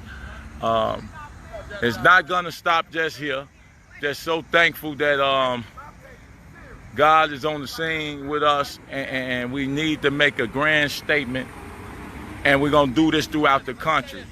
So watch it. ECCSC coming all across the country. We're gonna do this and unify and collaborate with all these various organizations for social change, social justice, and we're gonna put our sisters in the position all over the city who know how to do nail, hair, and figure out a way to have a conglomerate so we can have our sisters take care of their own needs. Because you can't have your black men going to jail, going to prison over nails, hair, and eyebrows. Yep. Come on, please, people, please. We can't be going to prison and losing our lives over some hair, over some nails, over some eyebrows. Please do not do that to us. I spent 21 years in prison to come out to serve my community. And sometimes that entails going back to prison or even losing your life. But please, let's make the best decision, especially when you see black men standing up for you, sisters. Don't continue to patronize and support people who don't support and love you. That's all we saying. Accept your own and be yourself. You know? We gotta shut them down, and we gotta get help to our sister Carolyn Ruff over there at Misha. We gotta shut them down and get with our sisters so we can open up beauty salon. What are they called? We got to take over the businesses in our community, people. We got to take over the businesses in our community. We got to serve our community. That's what this is all about. Stand by. I think Sister Gaynor Hall is coming over to do an interview. But please, if you all want to support, y'all know I got to GoFundMe up, because I'm sure we're going to need some legal fees after we get through. But that's okay. That's what it's about. All right, brother. That's what it's about. Having legal fees to take care of our business, man. This is where we at. This is where we at. We over here on 83rd. I'll be here for a minute before I go downtown to Butt Naked Truth with my man Harold Davis to talk to be on this show and talk about it even further. But this is gonna be this is national movement. We had people coming in giving organizations $200,000-$300,000 to bears. But yet, when we out here on the front line saving our sons and daughters' lives out here and stopping violence, we can't receive any resources. No resources. Our business leaders, hey, you see them, that's what happened. Over there, that shop disrespected black women. That's what happened. The nail shop? Yeah. And that's why the windows busted. Your girl is smart. You better stay with her.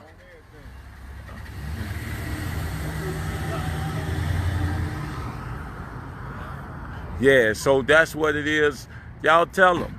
They don't appropriate the proper funds, the funds where they need to be appropriated.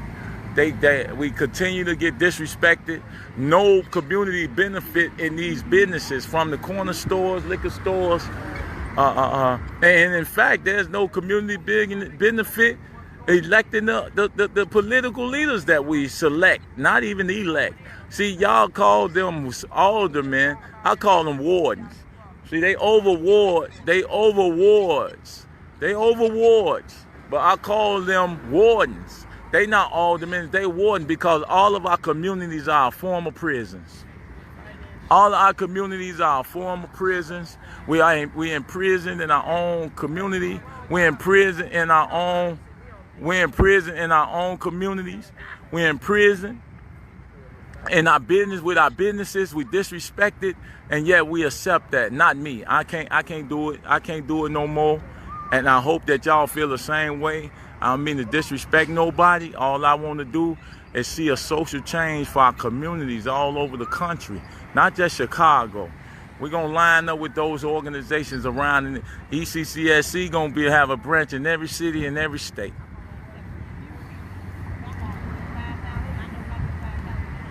So, let me see. Thank you all for the support and the love. We got the people out here. CCSC.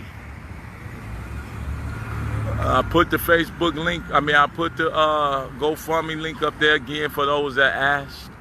I just pasted. So we got we're gonna probably have a $20,000 to $30,000 lawyer fee, but that don't mean nothing. That's just money, people.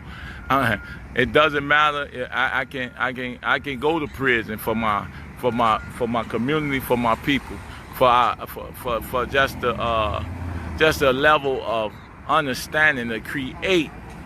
Hashim.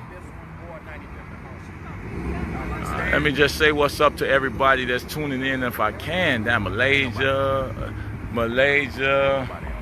Man, get on up out here. Hey, y'all, Jamal. Y'all, look at this guy here, man. Y'all know him? Ain't nobody on there, man. Y'all go to my live. All the viewers on my live. Lord, we ain't worried about no viewers. Tell them to come out here and stand. That's what makes sense. She ain't gonna do nothing. I thought she was gonna put something on their door. They shut down, y'all. All right, this is just the beginning. We are over. They say we getting locked up if we go over there. I don't know about Jamal, but I know I'm getting. Sabrina White said, explain what ECCSC is. Okay, Sabrina. ECCSC stands for Ex-Cons for Community and Social Change. And as a result of our incarceration, see, we don't just hold businesses accountable and outsiders accountable for our community. Me personally, I hold myself accountable. we hold as an ex-offender, we decided that we was gonna create Right to the door. We was gonna create an organization of see it boarded up. ex-felons who then have taken responsibility. Now look at that. You see the business is boarded up. You got out your car and noticed this, and you still went to the door because you wanted to get your nails done.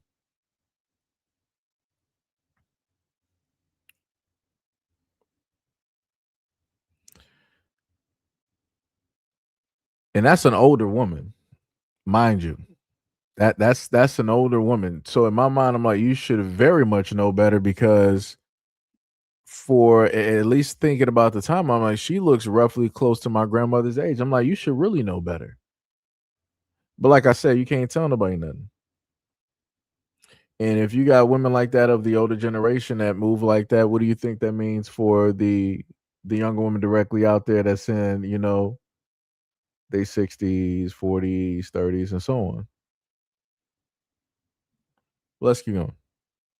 Personal responsibility for their own actions in the community. And that's what ECCSC represents. It represents social change, community change, and we're starting with ourselves. We're not just passing judgment. We're not just passing judgment. Yes, ma'am, yes, ma'am, yes, ma'am. We're not just passing judgment on outsiders. We're taking personal responsibility for our own actions, and people can say what they want. Yeah, that act happened over there, and I ain't run. I took personal responsibility for what I do, and I hope everybody else do the same. And be responsible even for supporting, finding an organization that you can line up with, mines or others. That's our hope, that we could build a great movement. This is what's going to happen after this: a conglomerate of activists and associations that's gonna form a real alliance to create a whole nother level of leadership in this community, and that actually are about change and about real systemic change, opposed to just lip profession. Those days is over with.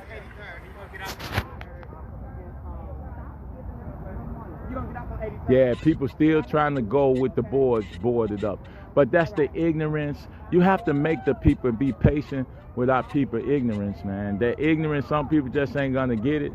Our own family members don't. My own family members don't get it, But yet most of us, who claim to be free, don't understand that Dr. King and all these ones at 24, 25 went to prison to get their voice heard. Sometimes they just have to do it. Yeah, they was nonviolence in their own way, but there was other brothers who did the same that didn't have a nonviolence concept. But sometimes we've been in this place 5 times, and we have talked, and we have demonstrated with the aldermen and everyone, and nothing has changed with this shop until we actually do something. And that's it. Sometimes that sacrifice just have to be made. And it don't matter to me. Nah, she coming, gang. On the sidewalk, stranger danger. On the sidewalk in front of somebody wrote stranger danger Well, this morning before I came. Yeah. Before I came. So Gaynor Hall about to do it. I should have kept that. Maybe he was going to the bank, because I did cut that video short. But like I said before, it's crazy. But we can go directly to. Let me see. Do I got that? Right. We did that one. That was the other video. Here we go. Reopen tomorrow, and he hopes to meet with community leaders to resolve this. Reporting tonight near 83rd and Stewart, Gaynor Hall. My bad. Let me, because I actually had that going ahead of time. So let me redo that so y'all can see it. Camera interview, but he says he doesn't believe he's done anything wrong. He says he was only trying to make sure customers paid for the services they received. But several community leaders say the proof is on tape. Told me to get the H out of his chair. He's not doing my nails. I changed my mind too much. Charmaine Jones says this cell phone video only captured a part of what happened to her Monday afternoon at the Color Nails near 83rd and Stewart. She says she was reaching back, trying to get her sister. As I was walking out of the door, proceeded to push me and shove me and hit me and attempted to bite me. And another worker tried to grab the phone of the woman who was recording. I take a personal responsibility in being a vanguard for my community. The next day, community activist Tyrone Muhammad responded with this, throwing bricks at the windows. He was immediately arrested and charged with misdemeanor criminal damage to property. Today, he defended his action, saying he's met with the owner before to address concerns at the salon, but nothing has changed. If you saw the tape, you'll see me going in, warning the sisters, telling them to clear this area. This is, we're pretty much at this point, we're commandeering this place and any neighborhood store that disrespect our women and children. Activists have been staging a boycott and protest following a series of incidents in recent months at the nail salon. Jamal Green has shared videos showing the owner putting his hands on female customers. After grabbing the wallet of one customer seen here, the owner was taken into custody, but he tells WGN the case was thrown out. We're not about violence. Green says he had nothing to do with Muhammad's action, but wants to continue to put the focus on how black women are being treated at businesses where they spend their money. We were there to protest and boycott because we understand how to financially castrate a business, because we just did it on 103rd and they've been shut down for 2 weeks. It's not just one situation at one nail shop. This is happening at multiple nail shops. I want justice served mainly, and I want other young black individuals and the whole black community to know that we don't have to accept this type of behavior. Jones did file a police report for the incident this week, and police say the case is open, but there have been no arrests. The shop is boarded up and closed for now. The owner tells us he plans to reopen tomorrow, and he hopes to meet with community leaders to resolve this. Reporting tonight near 83rd and Stewart, Gaynor Hall, WGN News. Right. The other issue that I have directly with this is that you had this young man here that basically said they were doing, the whole thing of financially starving them, but he said it was only going on for about like a good 2 weeks. You would have to get everybody on the same accord. I want to say in a longer video that I have of some other footage, you could see 1 to 2 black women in the background still trying to go to the boarded up business while brother Tyrone Muhammad was speaking across the street. Like I said, I don't know what to specifically tell people. The only thing that I can sit up there and say is that there's a multitude of examples out here of why you have black men that opt not to go out here and do anything. Because at the end of the day, you have enough black women out here that just are not going to listen. And in a lot of cases, those will just so happen to be the loudest voices out there. And the loudest voices are the ones that get the utmost attention. And the black men that are out there they're not trying to scream, shout, and holler directly over black women directly out there. They're just going to work. So that work doesn't get noticed. They're building, they're constructing things, they're placing themselves in leadership positions of which black women said that they need black men to be, but where realistically are black women in droves to sit up there and follow? Now, I can tell you that there's droves of black women to sit up there and follow Asian men with these Asian businesses, white men with these white businesses, and everybody else with their business. But when it deals with the leadership that black women say that they need, the protection that they say that they need, the representation that they say that they need, the value that they say that they need, I don't see black women out here. I don't see them out there in droves.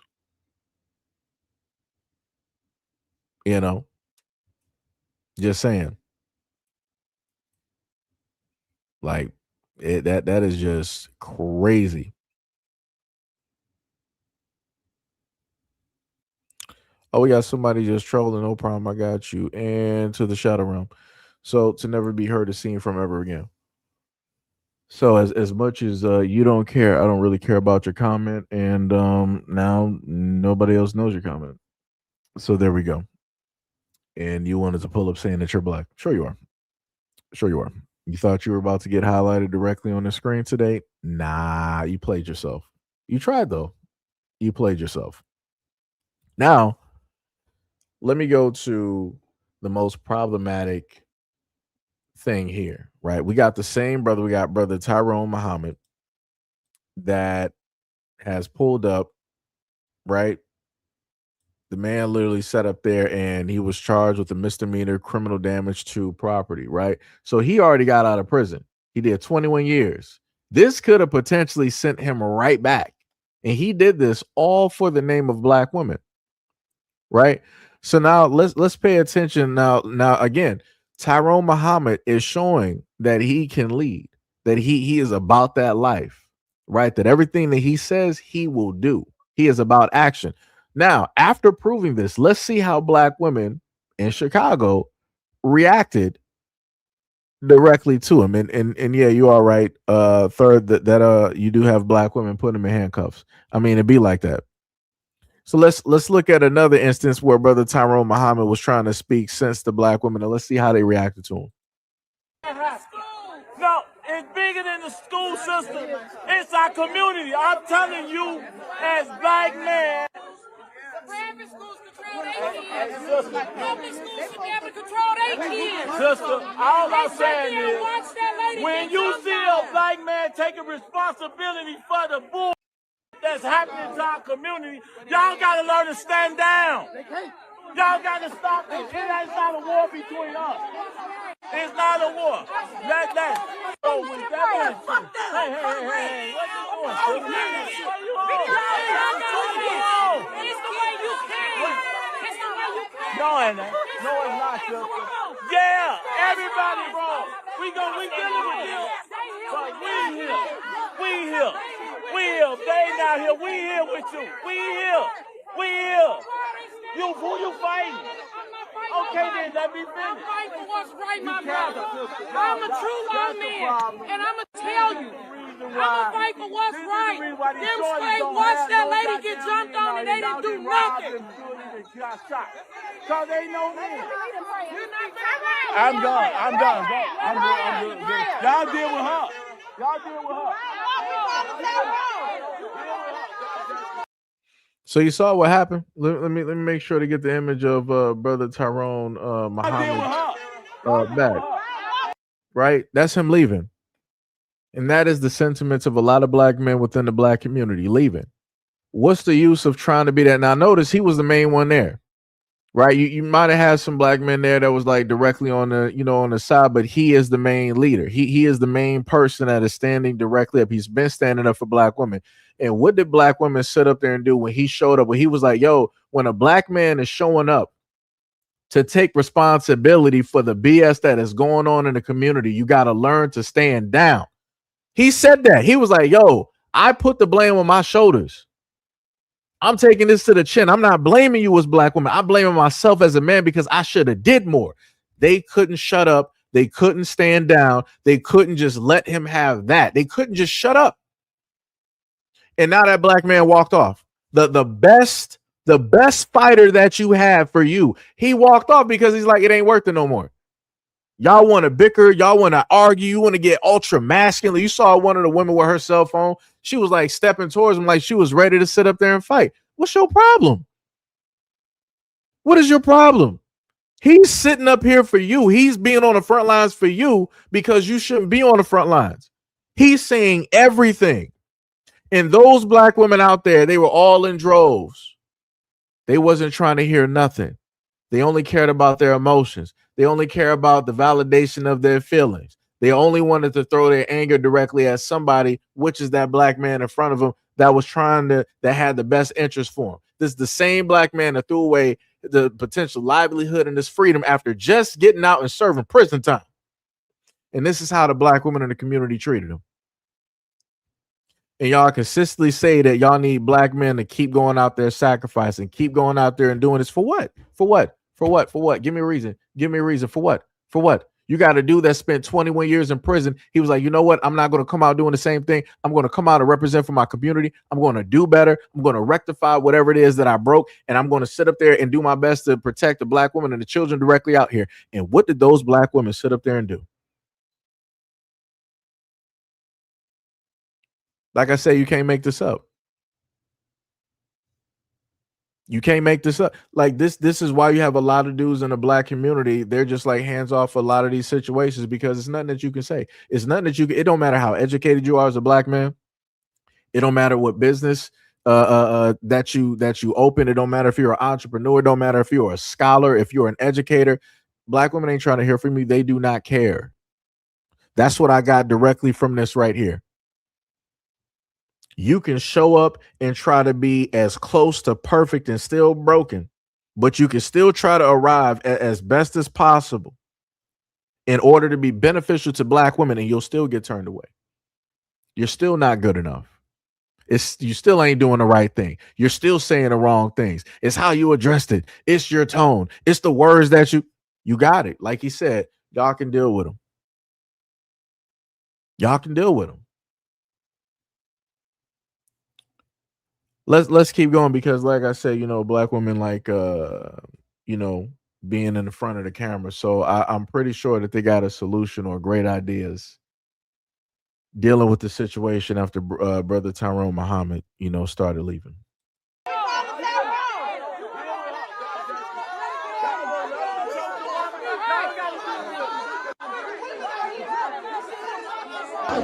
They don't want to pray. They want to fight. And that ain't going. You're broken fighting. They getting billions of dollars to non-citizens while we out here crying. This ain't about no woman, ain't about no man. This ain't about no woman standing down or nothing. If we ain't out here fighting for these kids, who else? Half of these men's on the corner drinking 40 ounces, grabbing their balls. But yet you got a man directly in front of you that's doing the complete opposite, but you're going off about, like, this is why I be talking about with a lot of black, like, what's the use of highlighting the ones that you know that ain't doing right? Why is it that whenever I hear black women generalize and talk about black men, they never talk about the good ones? Brother Tyrone Muhammad is there trying to represent. He's showing you the good in black men. He's showing you somebody that, hey, he was running wild in the community. He got locked up for whatnot or whatever, but he changed his life around. So instead of him coming back around and doing all of the stuff that we talk about that's negative, that doesn't need to happen, he changed his mentality, he's changed his life around, and he's trying to do better directly for the community. But all you're sitting up here doing is highlighting the negative ones. Because like I said, if you're a black man and you're doing negative in the community, that is your worth. You are the highest priority. You are the most loved. You are the most cherished. You are the most celebrated. If you're a black man that's trying to do in the black community positive and you're trying to do for black women and children, you're worthless. That's what she's saying. Because why ain't she highlighting none of the positive and good black? Oh, that's right. They're probably unattractive. They're undesirable. They're probably broke. Probably, you know, like a 9 to 5 or something like that. Like, you know, it's crazy. But let's keep going. They want us to stand down when it happen. No, we gonna show up and show out. We gonna show up and show out. This ain't about no man or no woman standing down. That was the wrong words to use, brother. You supposed to be coming with a prayer. You talking about some women stand down. Hell no, we ain't standing down. Yeah, hell no, we ain't standing down. Y'all men want us to stand down. Y'all need to stand up. So let me get this straight. So this is going right back to that first video where it's like the dissonance that was taking place where the woman was like, why are we still patronizing these salons? She was like, if y'all black men want us as women to stand down, y'all need to stand up. Brother Tyrone Muhammad is standing up. Like, this is incredible. Like this right here just needs to be studied by itself. Like, this is why I sat up there and told people before, it doesn't matter what you do as a black man, you're still wrong. Brother Tyrone Muhammad is standing up. She was like, but it don't matter that he's standing up. It's how it's the words that he used. It's how he addressed us. Okay. You got it, coach. You got it. You got it. Like I said, this is why, you know, I don't know. Like I said, man. I don't know what to sit up there and tell people no more. Like, this type of stuff is crazy to me, man. This type of stuff is is 1,000% crazy. Like I said, it don't matter what you do as a black man at the end of the day. It don't matter. Black women are independent. They're autonomous. They can do whatever it is that they want to sit up there and do. There's no need for black men to be there, even for protection. You can see how even one of the black women in the crowd was getting aggressive and moving towards Brother Tyrone Muhammad. Like again, the woman early was looking like she wanted to try to fight him because he said that women need to stand down, and he said that me as a black man standing here in a leadership position, I take full responsibility. This is not your battle. This is not where in the sense need to be when it deals with the front lines. It's like I'm here as a black man. I did wrong in the community, and I'm here to make amends. I'm going to clean up what I did initially, and I'm also going to clean up the situation as well too. But like I said, she like, no, it's how you said it. It's the words that you use. You're not really sitting up here actually standing up, because black women, we're still up here standing. We're still up here stepping in. Rah, rah, rah, rah, rah, rah, rah. But let's keep going.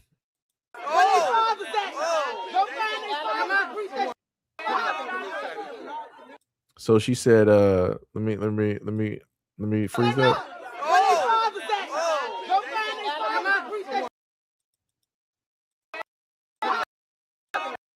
Right, she said, go find the fathers and go preach that to them. Well, ma'am, I can say as a black man, I wouldn't know where the father of any black woman's child is. Only black women know where those men rest and lay their heads. So it's a little bit crazy to me that you want to have a black man go on a Waldo chase to specifically try to find the fathers of these black children out here, when no man knows that secret. Only black women do. Like, this don't even make any type of, like, this is crazy. This is 1,000% crazy directly. Like, the anger is so misplaced, is wild. It's like you got black women out here that's so used to dealing with the same types of wrong black dudes. They want to just like broad brush every single black man out here as the same ones that they're used to dealing with, that they pull directly in with their energy. I keep telling people, like, whatever, as a black woman, like whatever energy that you put into the universe, the universe will receive it, and they'll throw the energy right back at you. But like I said, you can't tell nobody nothing. Let's keep going. There's a lot of black women out here struggling, raising these goddamn kids, and the fathers with the next raising the next kids. So are we going to also talk about the fact that you got black women up here opening up their legs and their ankles to the wrong types of black men? Are we ever going to address and talk about that? Are we going to address the fact that you got black women up here getting pregnant by bums, known bums and hobosexuals, where they're just moving from house to house? Papa was a rolling stone. Wherever he may have was his home. Yeah, black women. There's a lot of bum black men out here, and seemingly y'all always attract those bum black men. For whatever reason, I never hear black women getting online talking about how they always attract the greatest of the greatest black men, the most highest quality, the greatest educated, the greatest entrepreneurial, the richest. I've never heard black women get online and preach that, but I've heard them sit up there and say that they can pull a rich white man, Asian man, Arab man, and rapper and all this. They can always pull all this other type of stuff that chances are is non-black. But when it specifically deals with black men, it's always the negative. Every single time. I'm like, that's wild to me. I'm like, so is that all you're around, or is that all that you can attract? Like, I'm just trying to figure out how does that specifically work? Because you're not going to tell me within your community you only have one type, one single type, one single cutout of black men directly in your community. You're not going to tell me that. You're not going to tell me that. And then you want to sit up there and talk about the fact of black women are struggling raising kids. Well, maybe if y'all weren't annually spending $10 billion on hair, cosmetics, and makeup, you wouldn't be struggling. How about that one? If you wasn't spending anywhere from in the high hundreds to thousands of dollars on wigs, maybe you wouldn't be struggling. Maybe if you were living directly within your means when it deals with fashion and many other things, you wouldn't be struggling. Or maybe, just hear me out. Maybe if you wouldn't open your legs up to the wrong types of black men, maybe, just maybe, you wouldn't be struggling. Because I've never heard a black woman out here basically stating that she has a great black man, but she's struggling. I've never heard that. I don't even think it exists. I've never seen a video of that. I've seen all the videos that black women have stated about black men, but I've yet to see a black woman saying that she got the greatest, the pick of the litter, the top of the top of the top of black men, but she's struggling. I've never heard it. Never heard it. Never seen it. I'm like, that's crazy to me. But I can always spot videos like this where black men are always to blame, even though if you put the black woman in the center, you know where the gravity is pulling towards. And then if you take the black woman out of the center of that, do you think that she still ended up pregnant? Do you think that she is still struggling? Do you think that she still has all of those kids? If you take her out of this situation, dealing with those types of men, the answer is no. So would we say it's the men that's the problem, or are we going to say that it's the selective choices of said women when they look to the outside world and what it is that they deem to be attractive and what they tend to highlight and what they tend to love and crave? Because I never seen these same women set up there and say that they crave a healthy, a well-balanced, level-headed, knowledgeable, educated, ready to be married, great father type or whatnot, whatever black man. I've never heard that. I've yet to see that, be the thing that you see, black women talking about. I don't know. Let's continue. I'm pretty sure it gets better. So this ain't about no all the women gotta stand down, my put our foots on these whoops they we got our whoops. We got our ass whoops, and I ain't never jumped on no elbow day in my life. You gotta whoop that ass. Y'all, these women scared to lose their low income. They scared to lose their food stamps. If your kids is bad, my mama put me in Hot Grove, Jackson Park, and everything. You want to be out there with them GDs? Go ahead. I was big GD crazy. Still big GD crazy. But I bet you my kids ain't out here whooping on no elder folks. I'll put my foot in their neck. Them kids need that ass whooped. All of them boys, this is my best friend that just passed. All of them boys whooping on a grown lady.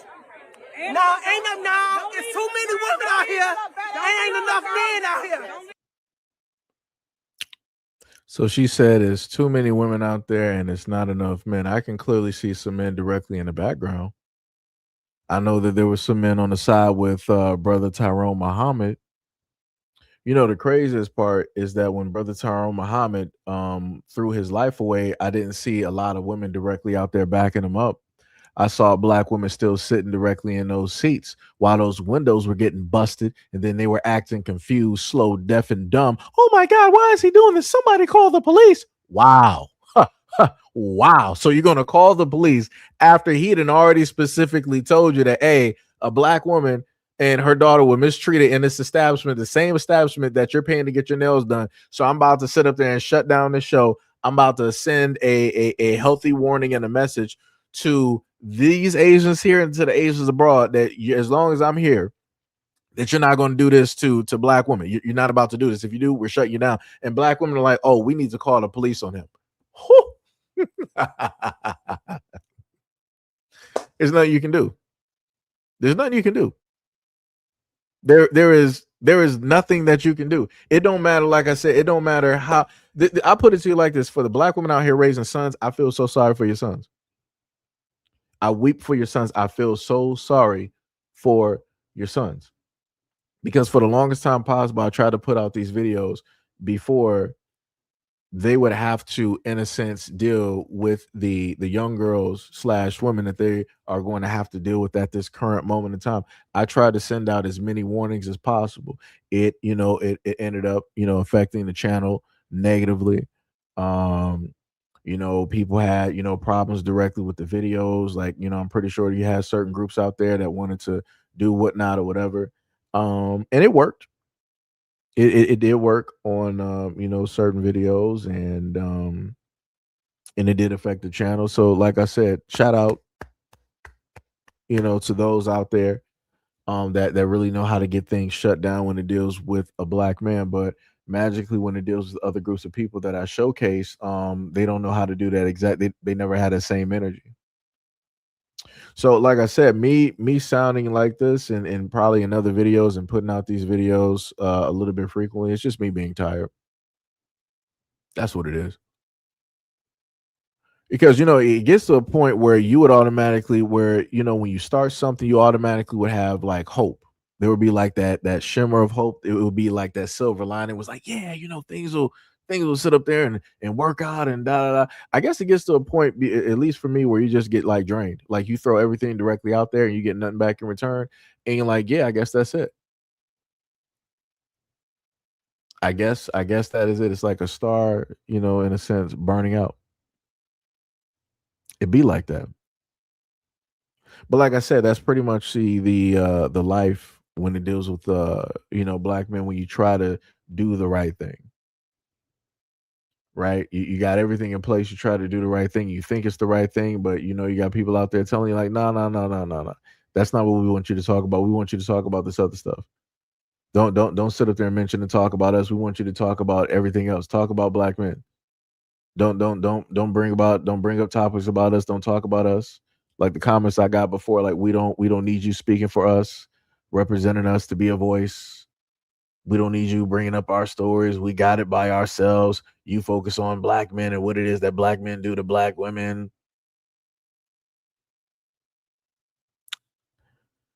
Like I said, it's a very tiring thing. And the interesting thing that I understand and know is that a lot of black women are not going to understand it because they don't actually listen and deal with themselves every single day. Black men have to deal with them. They have to, like I said, young black boys out here growing up, they got to deal with mothers, they got to deal with grandmothers, they got to deal with aunts, they got to deal with sisters. They got a multitude of women and personalities that they got to deal with, all of which are not going to listen to them. And that young man is basically in a position to quote unquote be the protector, or as people normally say, the man of the house.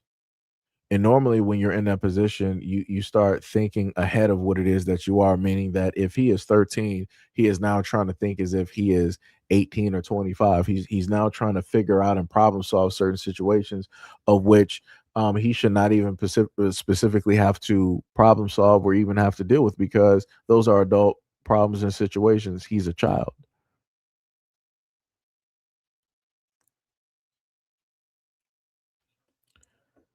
So, like I said, dealing with that whole situation and seeing black women over time not listen and not pay attention, and then they end up in the exact same circumstances you tried to save them directly from, and then black men still get blamed. You get very tired. When you have female friends that you talk to and you want to impart knowledge or wisdom and information directly to, and they don't listen and they still end up in the exact same situations, you get tired. Well, you got other women directly out there where you see what's going on and you try to impart knowledge and wisdom and you try to let them know that, hey, I love and care and respect you and all this other type of stuff. And they don't listen. They still end up in the exact same situations that you said was going to happen. You get tired.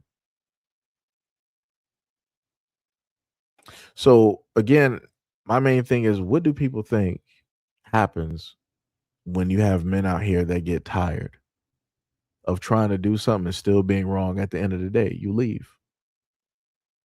You drop everything. You don't say a word. You stop showing up.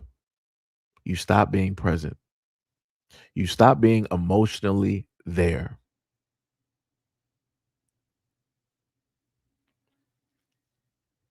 But like I said, you can't tell nobody nothing. You can't tell nobody nothing. People don't want to listen.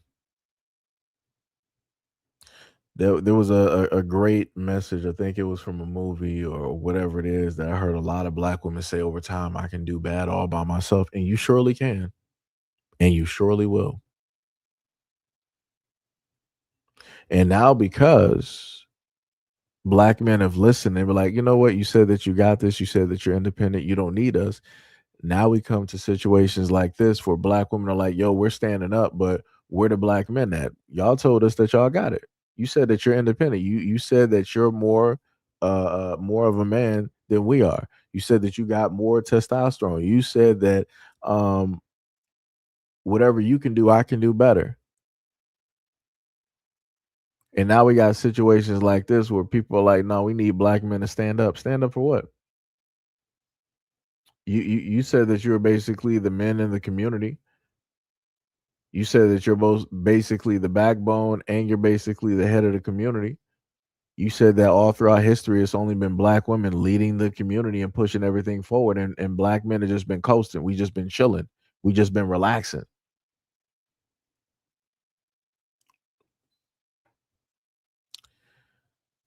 Let's keep going. So us women, that little girl, it ain't enough men out here. It ain't enough men out here to say us women gotta stand down. That's crazy. They was ain't about no man or woman thing. They was throwing bikes at my window. Yeah. They tore my backyard up. I was gonna go up there killing my husband, stop me. The same kids out in bed when they was hungry. The same kids out in bed when they was hungry. Trying to destroy my crib. Come on, let's say the prayer. Them kids need Jesus. You know I'm still built to ass. That's right. We can pray. What's your name? We can pray, First Lady. We can pray, but this ain't about no men and women. Yeah, we all stand together. Right, you gotta take accountability for your goddamn kids. Exactly. And then what basically happens with the black women here? They'll be like, "Oh, we need to sit up there and pray." What is prayer going to sit up there and do without action? I could have sworn that was the thing. I could have sworn in order for prayer to work, you have to get action. So again, not trying to get preachy or anything of the sort. Like I said, whatever you believe in, atheist or whatnot, whatever it is, what it is, right? You can just tune out this part or just mute me at this moment in time.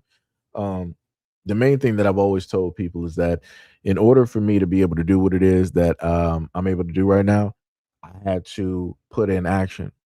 Not only did I have to speak it into reality from within my own conscience, I had to have full belief and faith in everything that I was doing.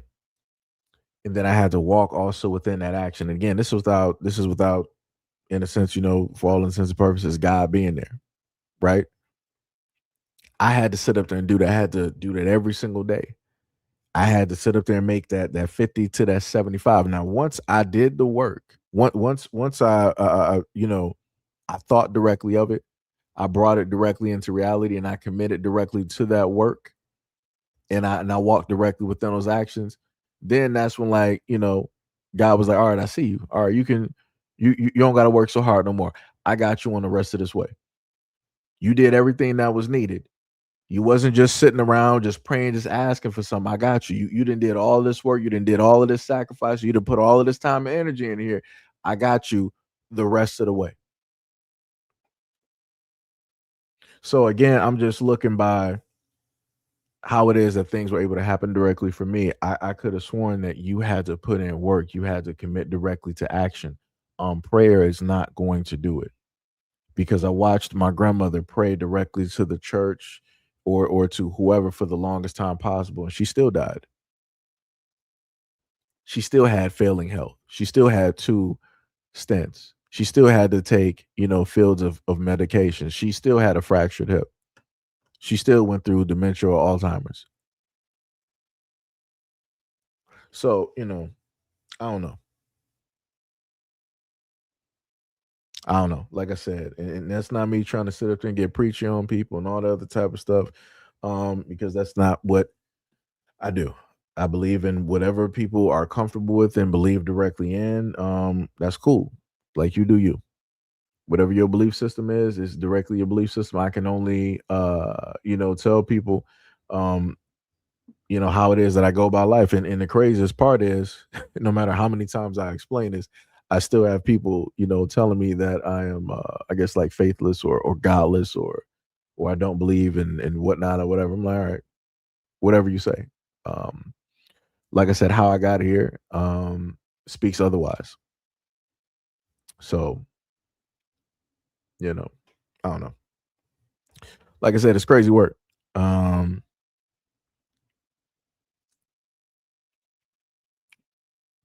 I said, for me, I don't know what to sit up there and and tell people. I've tried to put out videos talking about cardiovascular disease and heart attacks and strokes when it deals with black women, because the main thing that people always wanted to state is like, the number one thing that's taking the lives of black women out here is black men. It's bar none. It's the femicide and nah. I'm like, nah, you got obesity rates. Like, let's not kid ourselves here. The obesity rate is directly insane and it is crazy. It wasn't like this many decades ago or many moons ago, however it is that people want to sit up there and say it. It wasn't like that. And like I said, you can put videos out there like that, and a lot of the naysayers and the ones that always want to talk about the femicide rate and black men this and black men that, they never show up to those videos. They don't got nothing to say about that, because now we're dealing with something that's specifically within the control health wise of black women. You can't say that a black man is force feeding you. You can't say that a black man put you directly into some type of depression which caused you to overeat and all this. Like, dog, you in control of all that. I'm not like I said, I ain't trying to hear none of that. Black women know their bodies and they know what needs to be done. It's the case in point that a lot of black women don't want to sit up there and do that. That's, like I said, if people would just leave it to at 100, we would just do that. You got more black women that want to go directly on the table and sacrifice their lives and put 10 to 15 to 25 to 50 grand directly up there to try to get their body worked on versus actually working out. And like I said, I think I might have gave stats when it dealt with the medical industry in a previous video, but like I said, it's whatever, man. You get you get pretty tired. And I think we might have covered the main videos directly here. That's the Tyrone Muhammad. That's this video here. We did that one here, did that one here.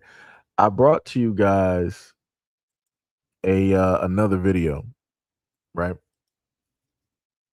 And it was about protesting. And let me just look at that real quick. Look at the background. So at this moment in time, I did a video talking about protesting, and it said in one of the videos they were doing like this chant talking about, if we don't get justice, we're going to burn it down. That basically is talking about the young teenager that had his life taken by the Asian gas station owner or whatnot or whatever. And the main picture that I got up there, I'm like, why burn it down when you can come together to buy it? And then within the chat, when somebody had called out the dude making a chant, he was like, no, my brother, what we're doing is we're doing a figurative, type of metaphorical speech on burning it down. We don't actually mean that we'll burn it. And then you heard people laughing in the crowd. I'm like, yeah, because y'all actually talking about burning something down. I'm like, you could actually just repurpose it. You could actually get people, like-minded people together and invest and actually buy it and make it a black-owned gas station. Y'all could literally do that for the community, but y'all opt not to do it. That's what I be talking about. Like I said, I understand why that video is not getting a lot of views. I completely understand why that's not getting a lot of views. Like I said, man, it's like I told y'all before, doing social media for a very long time, I can automatically tell what types of videos you can at a point in time, you can get a feeling, you can get a sense of what is going to actually move and what's not. I know by me talking like this, putting content out like this and other things specifically pointed towards and tailored for the black community as a critique and call to action, I know that those videos are not going to get seen, and I know it's not going to get a lot of views, even if people do have notifications on, because a lot of people don't want to hear about themselves. And that's just a fact. Because in a lot of areas in the black community, black folks need to work on fixing themselves. Like I said, and I keep saying this, and I said this too in a lot of videos dealing with black women. It's like, how do you expect black men out here to respect you if you don't respect yourself? If I can open up the internet every single day and I can see just random pictures of black women provocatively dressed, half dressed, nude, semi-nude or whatnot, whatever, why automatically respect it? Because I'm like, you're not respecting yourself. You're showing the whole world who it is that you are. So it's like, why should I automatically like respect you?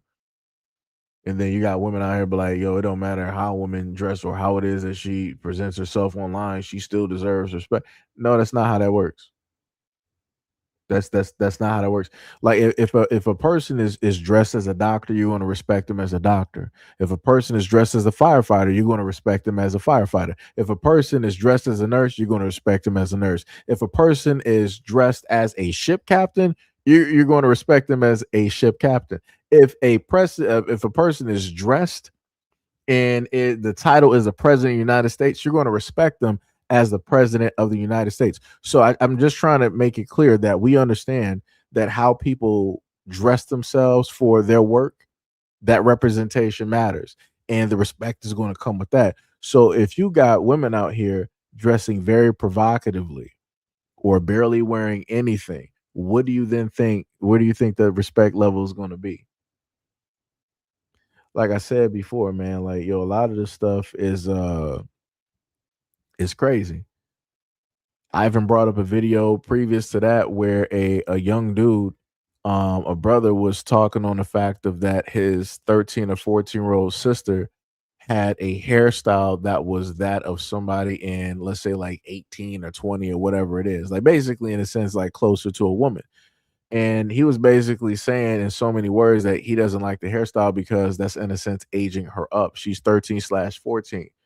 She should have the hairstyle matching that. She shouldn't have a hairstyle matching that of, in a sense, a grown woman. And I respect him for that, and I 100% agreed. I had a comment directly under that video where somebody wanted to say that he was, talking or acting very feminine or whatnot. I don't care how he was acting. The point that he was getting across is that he understands as an older brother how guys within his age range are going to look at her and how other guys older than him are going to look directly at his sister. And as him being the only man there, the last standing barrier of the fence, right, in order to get to his sister, he's doing everything possible to basically like put his foot directly down, which realistically ain't even his job to do. That would actually be the job of the father. But as I, explained directly within this live stream, only the woman there knows where the father is. And I've stated before that at no point in time should a son have to step into the role of a brother. I mean, I'm sorry, not a brother. No, the son should not have to step into the role of the man of the house. Like that's just crazy and that's irresponsible on both parts. And I stated before, like even if the father is not there, um, that black mother, she could easily find positive male role models to, be there. It don't matter if it's like off or on. Like that's just a positive black role model, so that that influence can carry directly onto the kids, so that it can change the trajectory directly there. But in a lot of instances, that's not what you have. A lot of black women do. They will tend to go back to and date the exact same type of guys that put them in the exact same situation of being a single mother, which then still leaves that young son to be the man of the house, to be playing, a daddy, father, husband, father type of role, which is crazy to me. But like I said, you can't tell nobody nothing. It's nothing that you can tell people no more. Like it's crazy out here.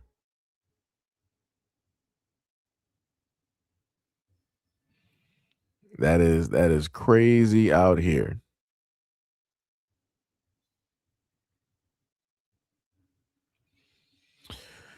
Let's see what we got. Sonny said nobody asked black women to take the role of a man. Well, Sonny, that is very much true. You have black women that decided to put themselves directly into the role of being the black man and into a masculine role because they claim that masculine black men don't exist. And I'm like, I could swear that black women said that the most masculine black men out here are the ones that's in and out of prison, are the ones ripping and running through the streets, and that black women have stated that the educated, um, the ones that know how to talk well and business minded, that they're not masculine at all. So that's why they're not deemed to be attractive. I've also heard a lot of videos where black women have sat up there and stated that black men need to um, place black women in their femininity. That if in order for a black woman to be feminine, black men have to be masculine. But in reverse, you don't ever hear black men saying that. I've never said myself like, yo, in order for me to step into my masculinity, I need a black woman to push the femininity within me aside or something. Like, I've never said nothing crazy. Like, that sounds ridiculous. Like, I need a black woman to bring me into my masculinity. Like, that sounds crazy. That sounds loopy. Like, it's wild. But like I said, if you apply the logic or how it is that these women out here be talking, and you reverse it and put a man at the center of it, all of it's going to sound crazy. Like I said, I don't know. Sonny said taking the role of a man is low key disrespectful and necessary. Yeah, but you can't tell nobody nothing, because you got too many women out here that think that they are more of a man than black men. And I'm like, all right, you got it. Like I said, I'm not about to sit up there and fight no woman over that. I'm like, if you say you got it, coach. You got it. Like I said, I'm just going back away. I'm like, you got it. Like I said, too many videos I showcased to y'all where black men tried to step up, and you have black women telling dudes to like back up. They don't need no help. I'm like, you got it, brother. You got it, brother. It's like, yo, it's whatever it is, man. Like, yo, this is just, I don't know. Sonny said, my dad raised me while my mom was in jail throughout my childhood. He never felt like being a woman. Yep. Yep. Like I said, it's just crazy work out here. And I think I even brought you guys another video where it dealt with a woman. Where's the video at? Let me see if I can actually pull that real quick. Let me see if I can bring that directly to you guys here. Nope, it's not that one.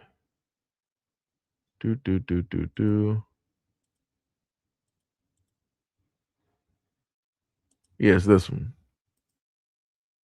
In the middle of trying to get a set done, and this woman says, can I get my nails done first?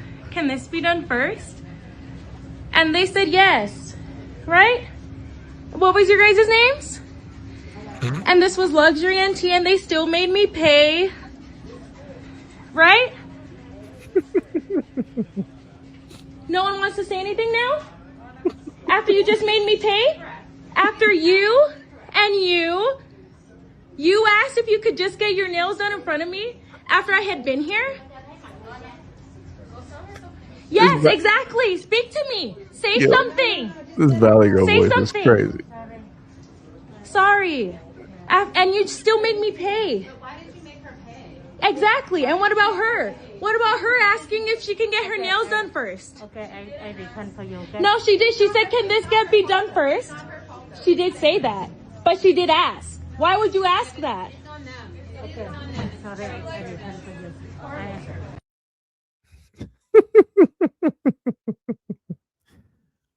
Yo, that Valley Girl accent, like, yo, that's just wild. That voice to me is wild. I'm like, you're putting on a corporate voice right now. Like, this is not the time for that. Like, yo, you got disrespected. Like, what's happening? You need to put some bass in there or something. Like, like the white woman there had more bass in their voice. Like, yo, that is wild. Yo, you out-whited white women at that moment in time, which I've never in my life seen some nonsense like that. Yo, that's that is incredible. That needs to be studied. That is incredible. Yo, that is incredible. Lord have mercy. Man, man, oh man, oh man, oh man, oh man. Like I said before, you got all of these people that don't look nothing like that woman recording, and you still going directly into that. You should have just considered it a loss. You went up in there because you felt disrespected, and you wanted to film to sit up there and try to go viral, and probably try to end up on the news, and to pull it up on TikTok so you can give a story 1 through 9. Because that's usually what I'm used to seeing at this moment in time. Like, instead of just having them keep the $20, because it looked like all she gave her was like 20, maybe at max $40. You could have just said that was an L, took that directly on the chin, and you could have went elsewhere. You decided to make a spectacle and make a fool out of yourself. You couldn't even properly defend yourself, so the white woman there had to defend you and speak up for you because you couldn't even do it. And she was more than likely the reason of why it is that you even got a refund from the get-go. It wasn't even you showing up there. It was that white woman in the background, because she even had her another white woman disagreeing, which is crazy. You had a Karen, and then you had a white woman supporter, both in the same frame. And the Asian one was like, well, I'm not going to sit up and fight with either one of them. I'm just going to sit up there and give her the money and just have her leave, and that's it. And that's all they did. Easy pacifier real quick. Easy pacifier real quick. And you saw that's where the video ended. You didn't see her still filming and talk about huffing and puffing, or magically nobody else stitched a continuation of the video. So like I said, I guess that's all she wanted. She just wanted that refund. She couldn't just sit up there and take that L. Like I said, nobody sat up there and told you to keep going directly to these establishments when you spend 10 billion annually, and you can literally put that money together in order to get your own establishment. But like I said before, I already know it's not going to really work like that, because you got a lot of black women that don't mess with one another. You got the jealous, you got the envy, you got the black woman that want to tear another black woman down because she's doing better. You got the black woman up there, oh, she thinks she look cute, and this, that, and there. Oh, she thinks she got money, and oh, she think. Like I said, I didn't sat up there and seen it because I didn't seen it within my own family, so I know what I'm talking about. I'm well versed. Like I said, that's the one thing that nobody can deny me. Whenever I happen to speak, I've watched this happen with women in my own family, how black women treat each other. So like I said, can't nobody tell me nothing. You can't tell the things that I've heard and seen. You can't tell me nothing. I know firsthand.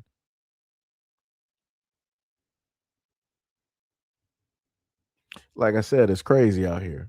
And again, none of this stuff has anything to do with black women at all.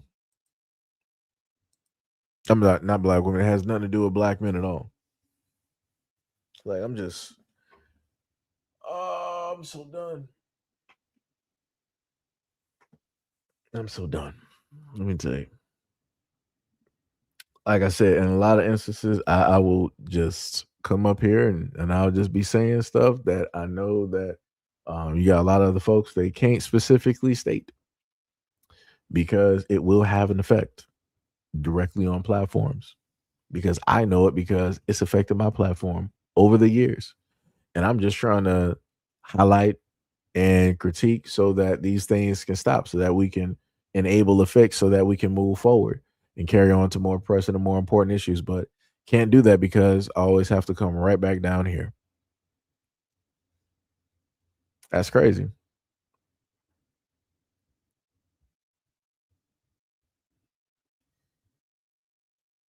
That is 100% diabolical. Like I said, it don't matter how much I love black women, or value or care. Um, it's technically it's meaningless, and it don't mean much at all. And like I said, for some of the black women that's here, for the ones that I know, and I didn't seen y'all here for like years. You already know I ain't even talking about y'all. I'm talking about the greater majority directly out there, and the clowns that come directly through in the live streams and in the comment section and all this other type of stuff, or even in some of the community posts that I've put directly about there. Um, like I said, it's a sad sight.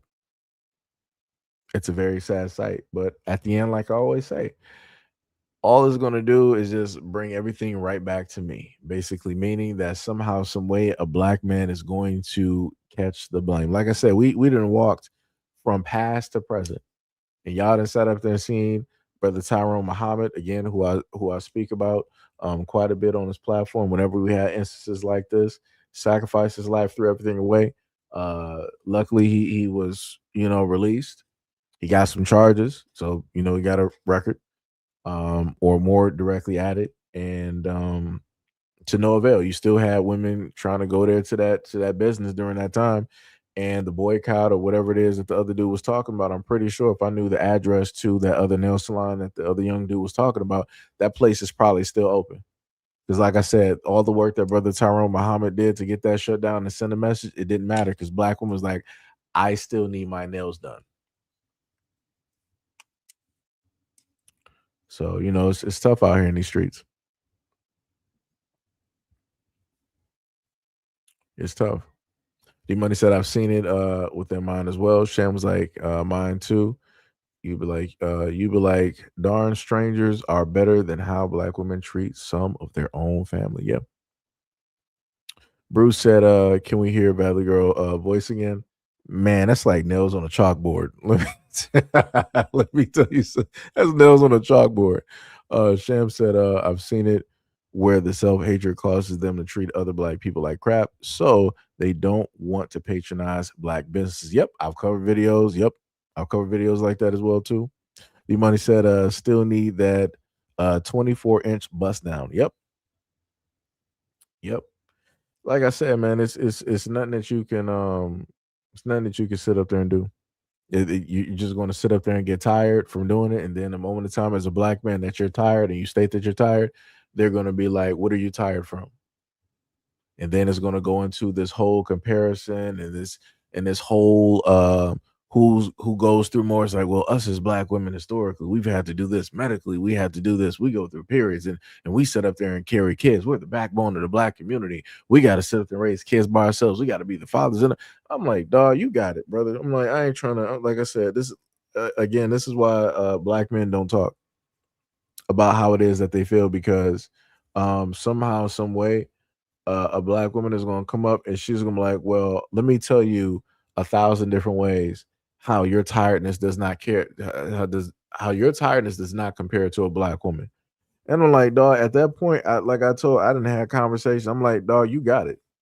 And I'm saying it just like that. I say, like, brother, champ, dog, you got it.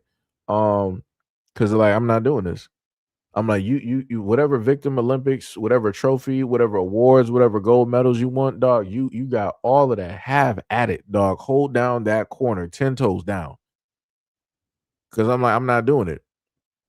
Even when it deals with the conversations dealing with slavery, is still some type of race. I'm like, dog, you got it. If you want to hold on and you want to say that you got done, yo, you got it, dog. You got it. You got it. I'm done. I'm done. I'm done. You got it. You got it. No argument from me. You got treated the worst versus every other human being out. Ain't nobody in comparison. You got it. You got it. You got it. You got the victim badge of honor, super, platinum, gold, rhodium, silver, copper, bronze, rainbow edition. You got it. You got it.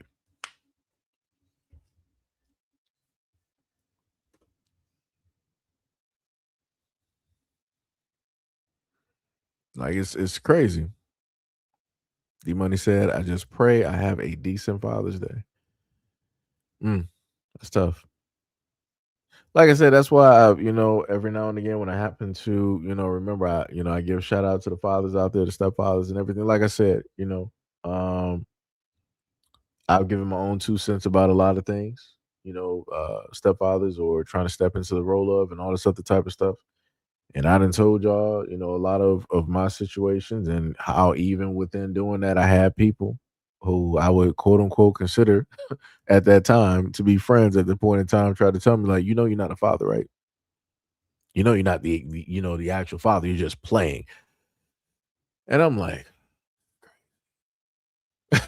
I'm like, this is wild. I'm like, dog, I thought like people would be like, yo, man, shout out to you for But it's like, nah, it's still a pissing match because those who biologically have kids, they feel like they are more of the parent or the authority on certain, like, this is why, like I said, this is why I don't be having conversations with people. This is why in a lot of instances I just, like, whenever I hear those folks talking about kids, I just shut up. I let them have at it. Because it's going to come down to the thing where it's like, well, you're not actually, a parent anyway, so your opinion does. I'm like, you got it, you got it, you right, you are so right, you are so right. Like I said, that's another reason why you got a lot of black men out here not wanting to step into positions, because you got both black women and those in the black community on both sides who try to tell black men who are doing the right things that they're still not doing the right things and that they're still not worthy or good enough, that only the real parents, the abandoners, can ever be considered parents. I'm like, y'all got it, dog. Y'all got it.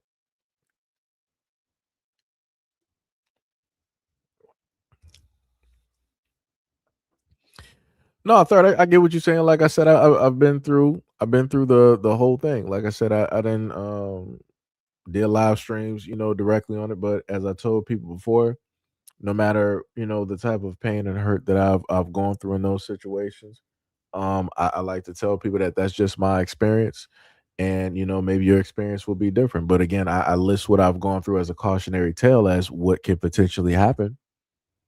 I will make sure to sit up there and put that out there because I want people to be for, as my mom, she always says to this day, forewarned is forearmed. So it's better to have the information than to not have the information. And if you have the information, you know what you could potentially do. You have a certain type of foresight that's been given to you before it was actually, in a sense, needed. So you can take the necessary precautions or tread lightly or walk that road however you want to sit up there and walk it.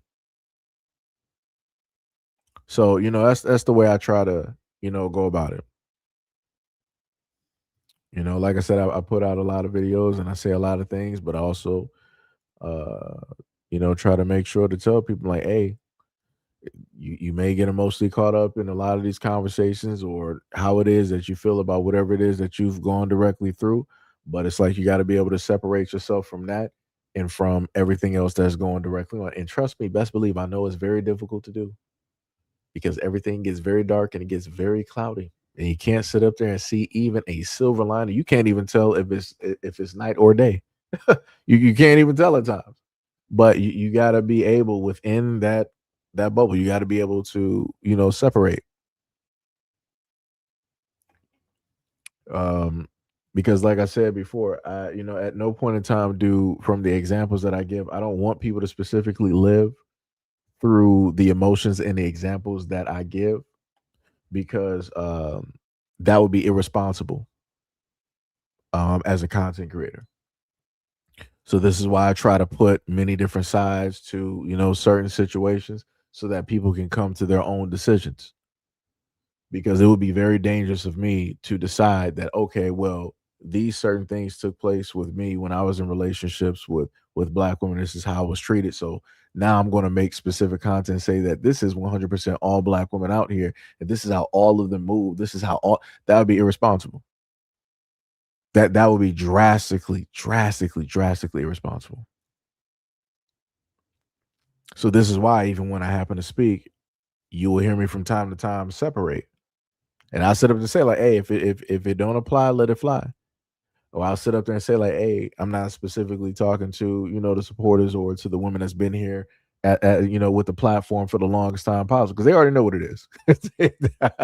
They've walked through me through fields of conversations, some of which I know they were probably gritting their teeth, and it may have been very hard just to sit directly through it. I know it and I understand it. But I thank you for staying directly through in order to gain more of an understanding of where it is that I'm coming from. You know, um, so just saying. Um, third, you said that you wasted 10 years. I got you. I understand you. This is what I'll sit up there and say. And And like I said, I don't even know if he even watches this channel or not. But like I said, shout out to Ant. I watched his graduation just yesterday. I've watched that young man, in a sense, grow up since he was in a baby blanket. And I've watched him progress, go through many health issues, go through many observations and health studies and all this other type of. I went through a lot. And to see him at the moment in time being 18 years old with the cap and gown directly on through everything that he done went through health wise, and he graduated. Like I told him, I'm proud of him. I'm like, you did that, and on top of that, he gave the speech for his class. I'm like, yo, that's dope. Like I was never able to do anything like that. I'm like, yo, that's fire. I'm like, yo, I'm sitting up there. I'm like, yo, I'm nervous for you, and he still refers to me as dad, even though I'm not his biological father. And for me, that's I don't care at any point in time what anybody has ever had to say to me. That's the only thing that matters. Whatever he sees me as, that's exactly who I am. If he believes that I'm Superman, I am Superman. If he believes that I'm his father, I'm his father. Like I said, for me, I don't care what anybody else has to say.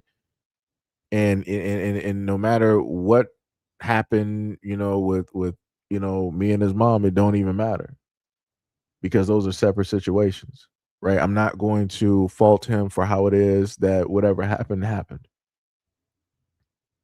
right? Um, so like I said, for me, I would never consider it a waste of time. I consider it a journey. I consider it a walk. There's also some cautionary tales directly within there. But the one thing I can sit up there and say is that um I can safely say that he helped to make me better as the man that I am today. Before I even got to this whole thing, he did that at a very young age. Because I was at a very young age when I was introduced to him. So like I said, everybody got, their own, things that, they go directly through their own situations and stuff of that nature. Like I said, I understand. And I do not fault you for feeling the way that you do. You probably went through, more or worse than I've ever seen or went directly through. My condolences. But like I said, for me, with the relationship that I have with him, I'm not going to sit up there and fault him for anything that happened between two adults. He's a child at the end of the day. Me and his relationship is separate from that situation. That's how I look at it. So then we got another troll directly up in here who don't know nothing about a situation. Crazy work. So again, to the shadow realm. Again to the shadow realm. Crazy work.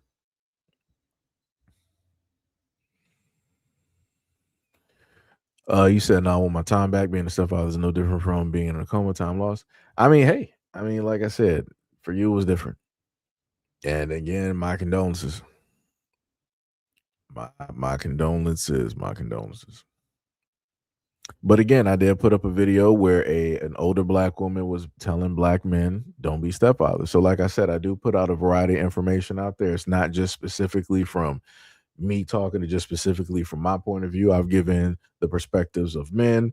I've given the perspectives of women. I've given even the perspectives of the stepchildren out there, specifically speaking on stepfathers, both in a good light and or in a bad light. So like I said, people can come up to their own, determination.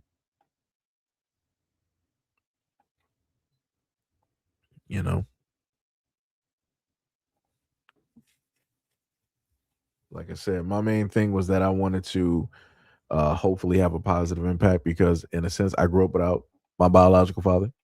So I wanted to, give him something that I didn't necessarily have.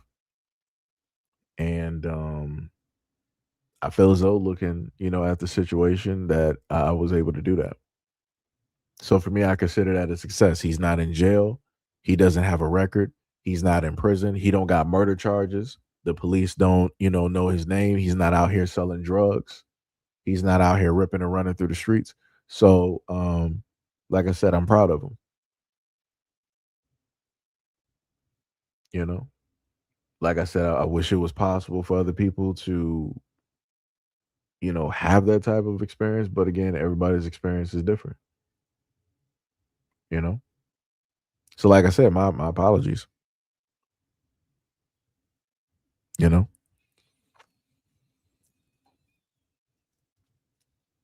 but yeah, that's pretty much it. I ain't trying to keep y'all here no longer. It's crazy that it says that we only been up here for about 2 hours and 48 minutes. It feel like it's been a lot longer. Yo, fair use. What is up? What is up? What is up? What is going on? What is happening? What is happening? What is happening? Um, this one Miguel talking about Papa said. Yo, that's why that's why I sit up there and say, like, when I think back to certain conversations that I had with people back when I was in, my early 20s, and they would try to say, slick stuff. I'm thinking to myself, I'm like, at the end of the day, I know for a fact, like, because you got a lot of dudes out here that like to say that they're cut from like a different cloth. I was at the age of 40 because I grew up on like Nick and Night, Happy Days, the Cosby Show. I'm at the age of 14 and I'm trying to, in a sense, look for like a wife. Like, understand where my mentality was at 14, which is crazy. It's like, because, and this is why I told people that televisions and whatnot will change the view or the perception on people's outlook on life. And because I was looking at, in a sense, positive television, I was looking at positive representation of marriage, of love, of relationships, of families. It was like at 14, I'm like, I want to sit up there and have a girl that I can go through school with, like, the middle school, the high school, and the college, and sit up there and get married and have, like, that was my mentality during that time frame. That's the type of time that I was on. I can promise you, like, there was less than 1% of guys out here that can sit up there and tell you that was at the age of 14. That was the type of time that it was on, because I can sit up there and tell you that chances are very great that that was a lie, because they were either trying to get girls to get them and to do all this other type of stuff, or they were shy running away from girls, or they were just focused on being boys and doing whatnot. They fit within those three areas. Those are the main three normal areas that guys will fit directly into. You're not going to hear guys talk about, like, yeah, when they were like younger, that like they were automatically looking for it. No, you weren't. They weren't. Let's not do it, because I remember what every guy was sitting up here doing around the age of 14 and how people were moving and acting. So it's like, you can't sit up there and tell me some BS.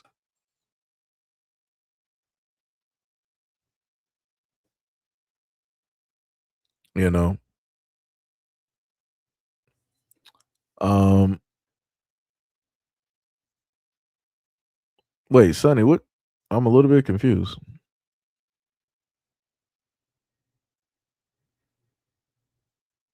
Wait, Sonny, I'm confused. Like, who are you applying to me? I'm a little bit confused because I'm reading the comment.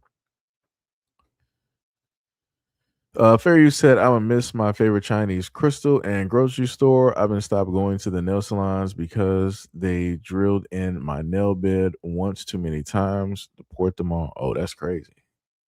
I'm glad you didn't happen to get any type of infection or anything from that. I'm happy that didn't happen, because I did cover a video like that before. I think there was a black woman that might have gotten it. I forgot what it was. It was a long time ago.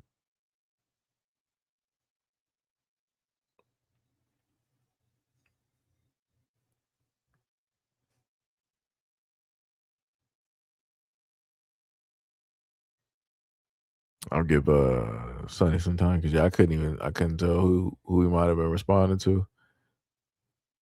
Um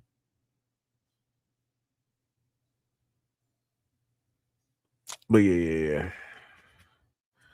That's pretty much it, y'all. Like I said, I didn't want to keep y'all here any longer. I'm just a little bit outdone with a lot of things, and I'm pretty sure the videos that I bring up um a little bit further. Oh snap! Wait a minute. Did I put that video up?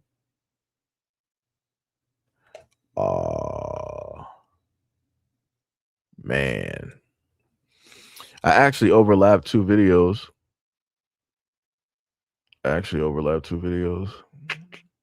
So I think what I might have to do is, in order for the video that's posted to get the attention that it needs, I'll probably have to unlist the live stream because I forgot I actually put this up at about 6 o'clock.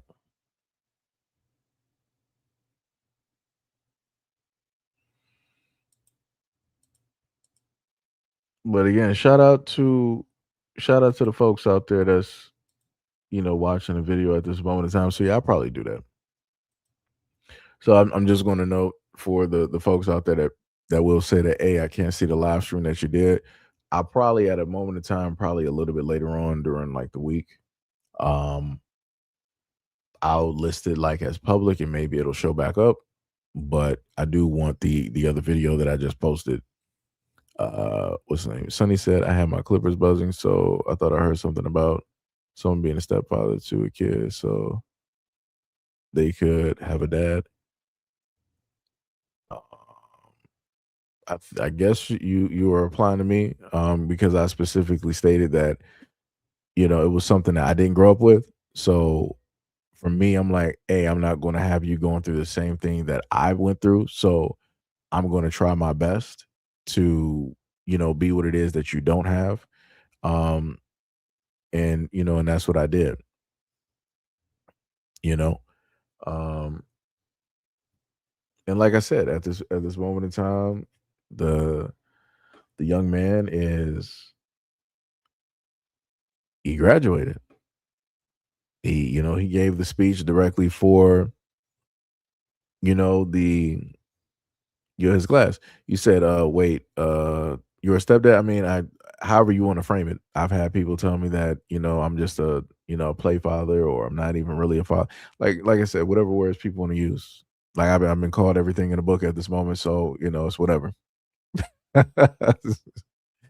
you know, I don't really use the terminology because that's not what I've been called directly by him. He's always called me dad. So, you know, but like I said, people have varying opinions directly on it. It be like that. For me, as I stated before, the only voice when it deals with that is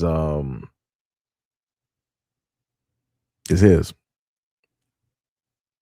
you know. And that actually during that time, that's what I sat up there and told my friends. I'm like, yo, or quote unquote during that time, I'm like, hey, it's whatever he calls me at the end of the day. You know, like y'all can have your opinions as married folks or actually having the kids and all this other type of stuff. But I mean, whatever he says is the thing that matters. If he says that I'm not his father, then I'm not. If he says that I am his father, then I am. If he says that I'm a stepdad, then I'm a stepdad. But he's never called me a stepdad. So even still to this day, at the age of 18. So it's crazy. D Love said, "That's what matters is how he sees you." Yeah, I've said that for the longest time possible. Sonny said, "I have step parents, Dawn and Wayne. I thought someone was actively seeking to be someone's father."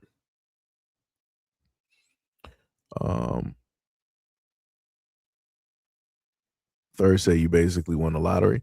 I mean, I wouldn't say that. I mean, technically, I mean, yeah. I mean, past, everything else that basically took place, yeah. Um, like I said, I don't know. Like I said, it's however people feel to see it. Like I said, I didn't heard it all. So at this point in time, for me, I'm used to it. So don't at one moment in time it had an effect, like when I was younger. Now it's like it just doesn't. It's like I don't care. You know. Like Brown said, black men won't stop working at white people's businesses instead of creating their own. We got a new challenger. We got a new challenger. So dark brown, let me know, are you a black woman? Are you a black American woman? Let me just put it like that. Let me know what you are. Let me know real quick. Because I know you probably just got here. I know you just got here.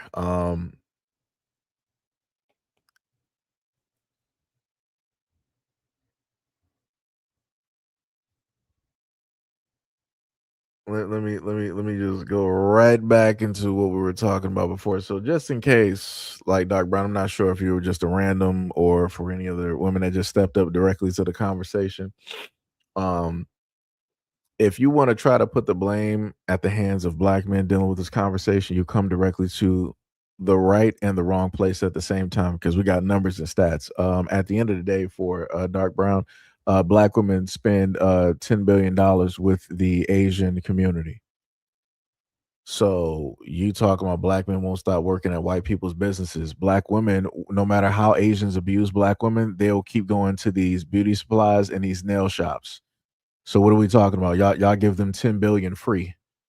What are we talking about? You paying for like PW, you paying for the Asian kids to go to PWIs.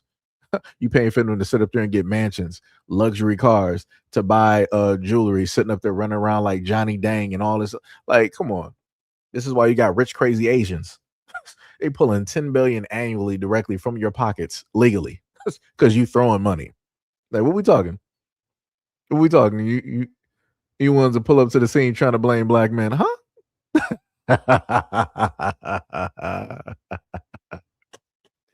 Yo, this is wild. This is wild. I probably should have just kept this directly up on the screen, these stats, while I was talking, so people wouldn't be attempting to be so foolish. But like I said before, this is what it looks like when people want to, pull up and say something, and then they want to dip real quick. Like I said, this is how I know a lot of folks are comfortable being in the comment section under videos instead of going directly to lives, because people ain't trying to be put on Front Street real quick, because usually they ain't trying to talk. They're not really trying to have that conversation.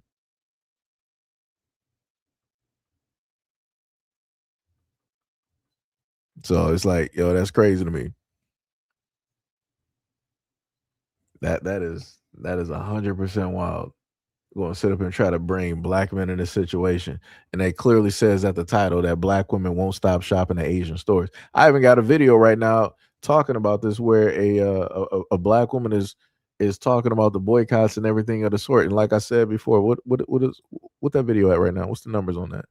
Let me refresh this. I think it's at 119. No, I'm sorry, 148 views and 7 comments. Like, that's wild. Like, I'm sitting up here still looking, and I see mostly guys in the comment section talking. I don't see none of like the naysayers. Like, what's this lady's name? Dark Brown. I don't see Dark Brown or any of the other ones, the naysayers and whatnot, that want to pull up to the scene. I don't see them talking underneath that video, trying to discredit that video. Rah rah rah. Like I said, man, it's crazy work out here. In 4K, you sit up here and you try to let some time go by for folks to reply and to get right back on it, and they do nothing. D Love said doing a run by. Yep, 100%. Because they ain't serious. They ain't actually about nothing. That's why I told y'all before, when it deals with these Asian spots being open and everything, in a sense, they'll just be open. They'll be open forever up until now, up until the end of time. Because you're going to have black women continuously pouring billions of dollars, billions in the ceiling, directly to these Asian communities. It'd be like that, though. But anyways, that's it for me. I'm going to let you guys go. I'm about to go get some food. Oh, wait. Hold on. Actually, pull back up. I guess you're a slow typer. You said that's the problem with black men. They are consistently worried about black women doing instead of creating their own business. Ma'am, you do realize this don't have nothing to do with black men, though, right? You do realize that, though, right? I want you to understand that a black man by the name of Tyrone Muhammad risked his life and freedom in order to free you from your shackles, from these Asian shackles that the Asian man has you directly in when it deals with your nails and your hair. He risked life and freedom all to sit up there and to have black women going directly back to those nail shops. Matter of fact, that nail shop is actually still open to this day. And you talking about that's the problem because black men are always worried about us. Oh, so are we supposed to be? So hold on, for the black men here, I want y'all to pay attention, right? This woman here, supposedly a black woman, is saying that the problem with black men is that we're too worried about black women. So are we supposed to be worried about women of other demographics? You want us to be worried about white women? You want us to be worried about the Asian woman, the Indian woman, the Arab woman? What women do you want us to be worried about? Because it's problematic when we're actually concerned about you. Who should we start focusing on? Let me know.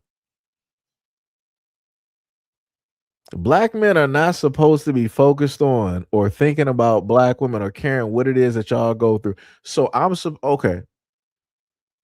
So I should do what I did before and I start making a whole bunch of videos to white women and other women out there, warning them about different things going on. I should go back to doing that, right? Because it don't matter. That's wild. For the black women out there, I want y'all to know this is the type of stuff that that black men talk about, where you got the loudest amongst you that come directly up to the scene and they start talking this type of garbage and this type of nonsense. And then you will have other strange black women out there agreeing and propping up this type of matter of fact. Let me make sure because your comment is going to be golden. I'm not even going to hold back on that comment. I'm going to make sure to have a video to post your comment directly in, so it will be up there forever. I got you. Like I said, all praise be due to your comment. I love your comment. Thank you for it. Shout out to you, Dark Brown. Much love, respect, and appreciation. I'm going to use you as a prime example for both of your comments. I'm just going to get both of these comments right now. I got you. I already know I'm going to have some videos already loaded up. Like I said, I'm going to put your comments directly on the front. They will be on the front description of the video. When people even trying to find out what the video is about, you're going to be the number one up there. Like I said, I got you. Like I said, you want to be up here. You want to start talking about black men instead of focusing on the fact that black women spend 10 billion annually, and y'all can basically put that money together within half a year and have 50 billion, and wait a little bit more time and have 100 billion. You can basically start up your own bank or some type of trust fund where black women can go and they don't have to worry about trying to go to everybody else's bank and everything of the sort to get money. You would sit up there and tell me that as a black man, I'm problematic because I'm worried and concerned about you.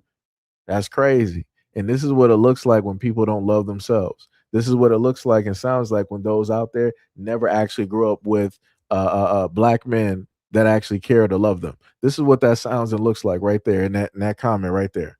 Black men are too worried about black women. Ooh, priceless. Priceless. Like that is wild work. And didn't I just say earlier, it don't matter how black men sit up there and say or what it is that we do, it's still an L. We're still not doing the right thing. Case in point. Matter of fact, I got you. Did I finish the other video yet? I don't think I did. Did I do that response video that I was supposed to put up? I'm not even sure if I did. I will re-record it just to add your comment directly to the front line and center. It will be UPS stamped first class because you will be at the first and the head of the class. Let me tell you something. That's wild. That's wild.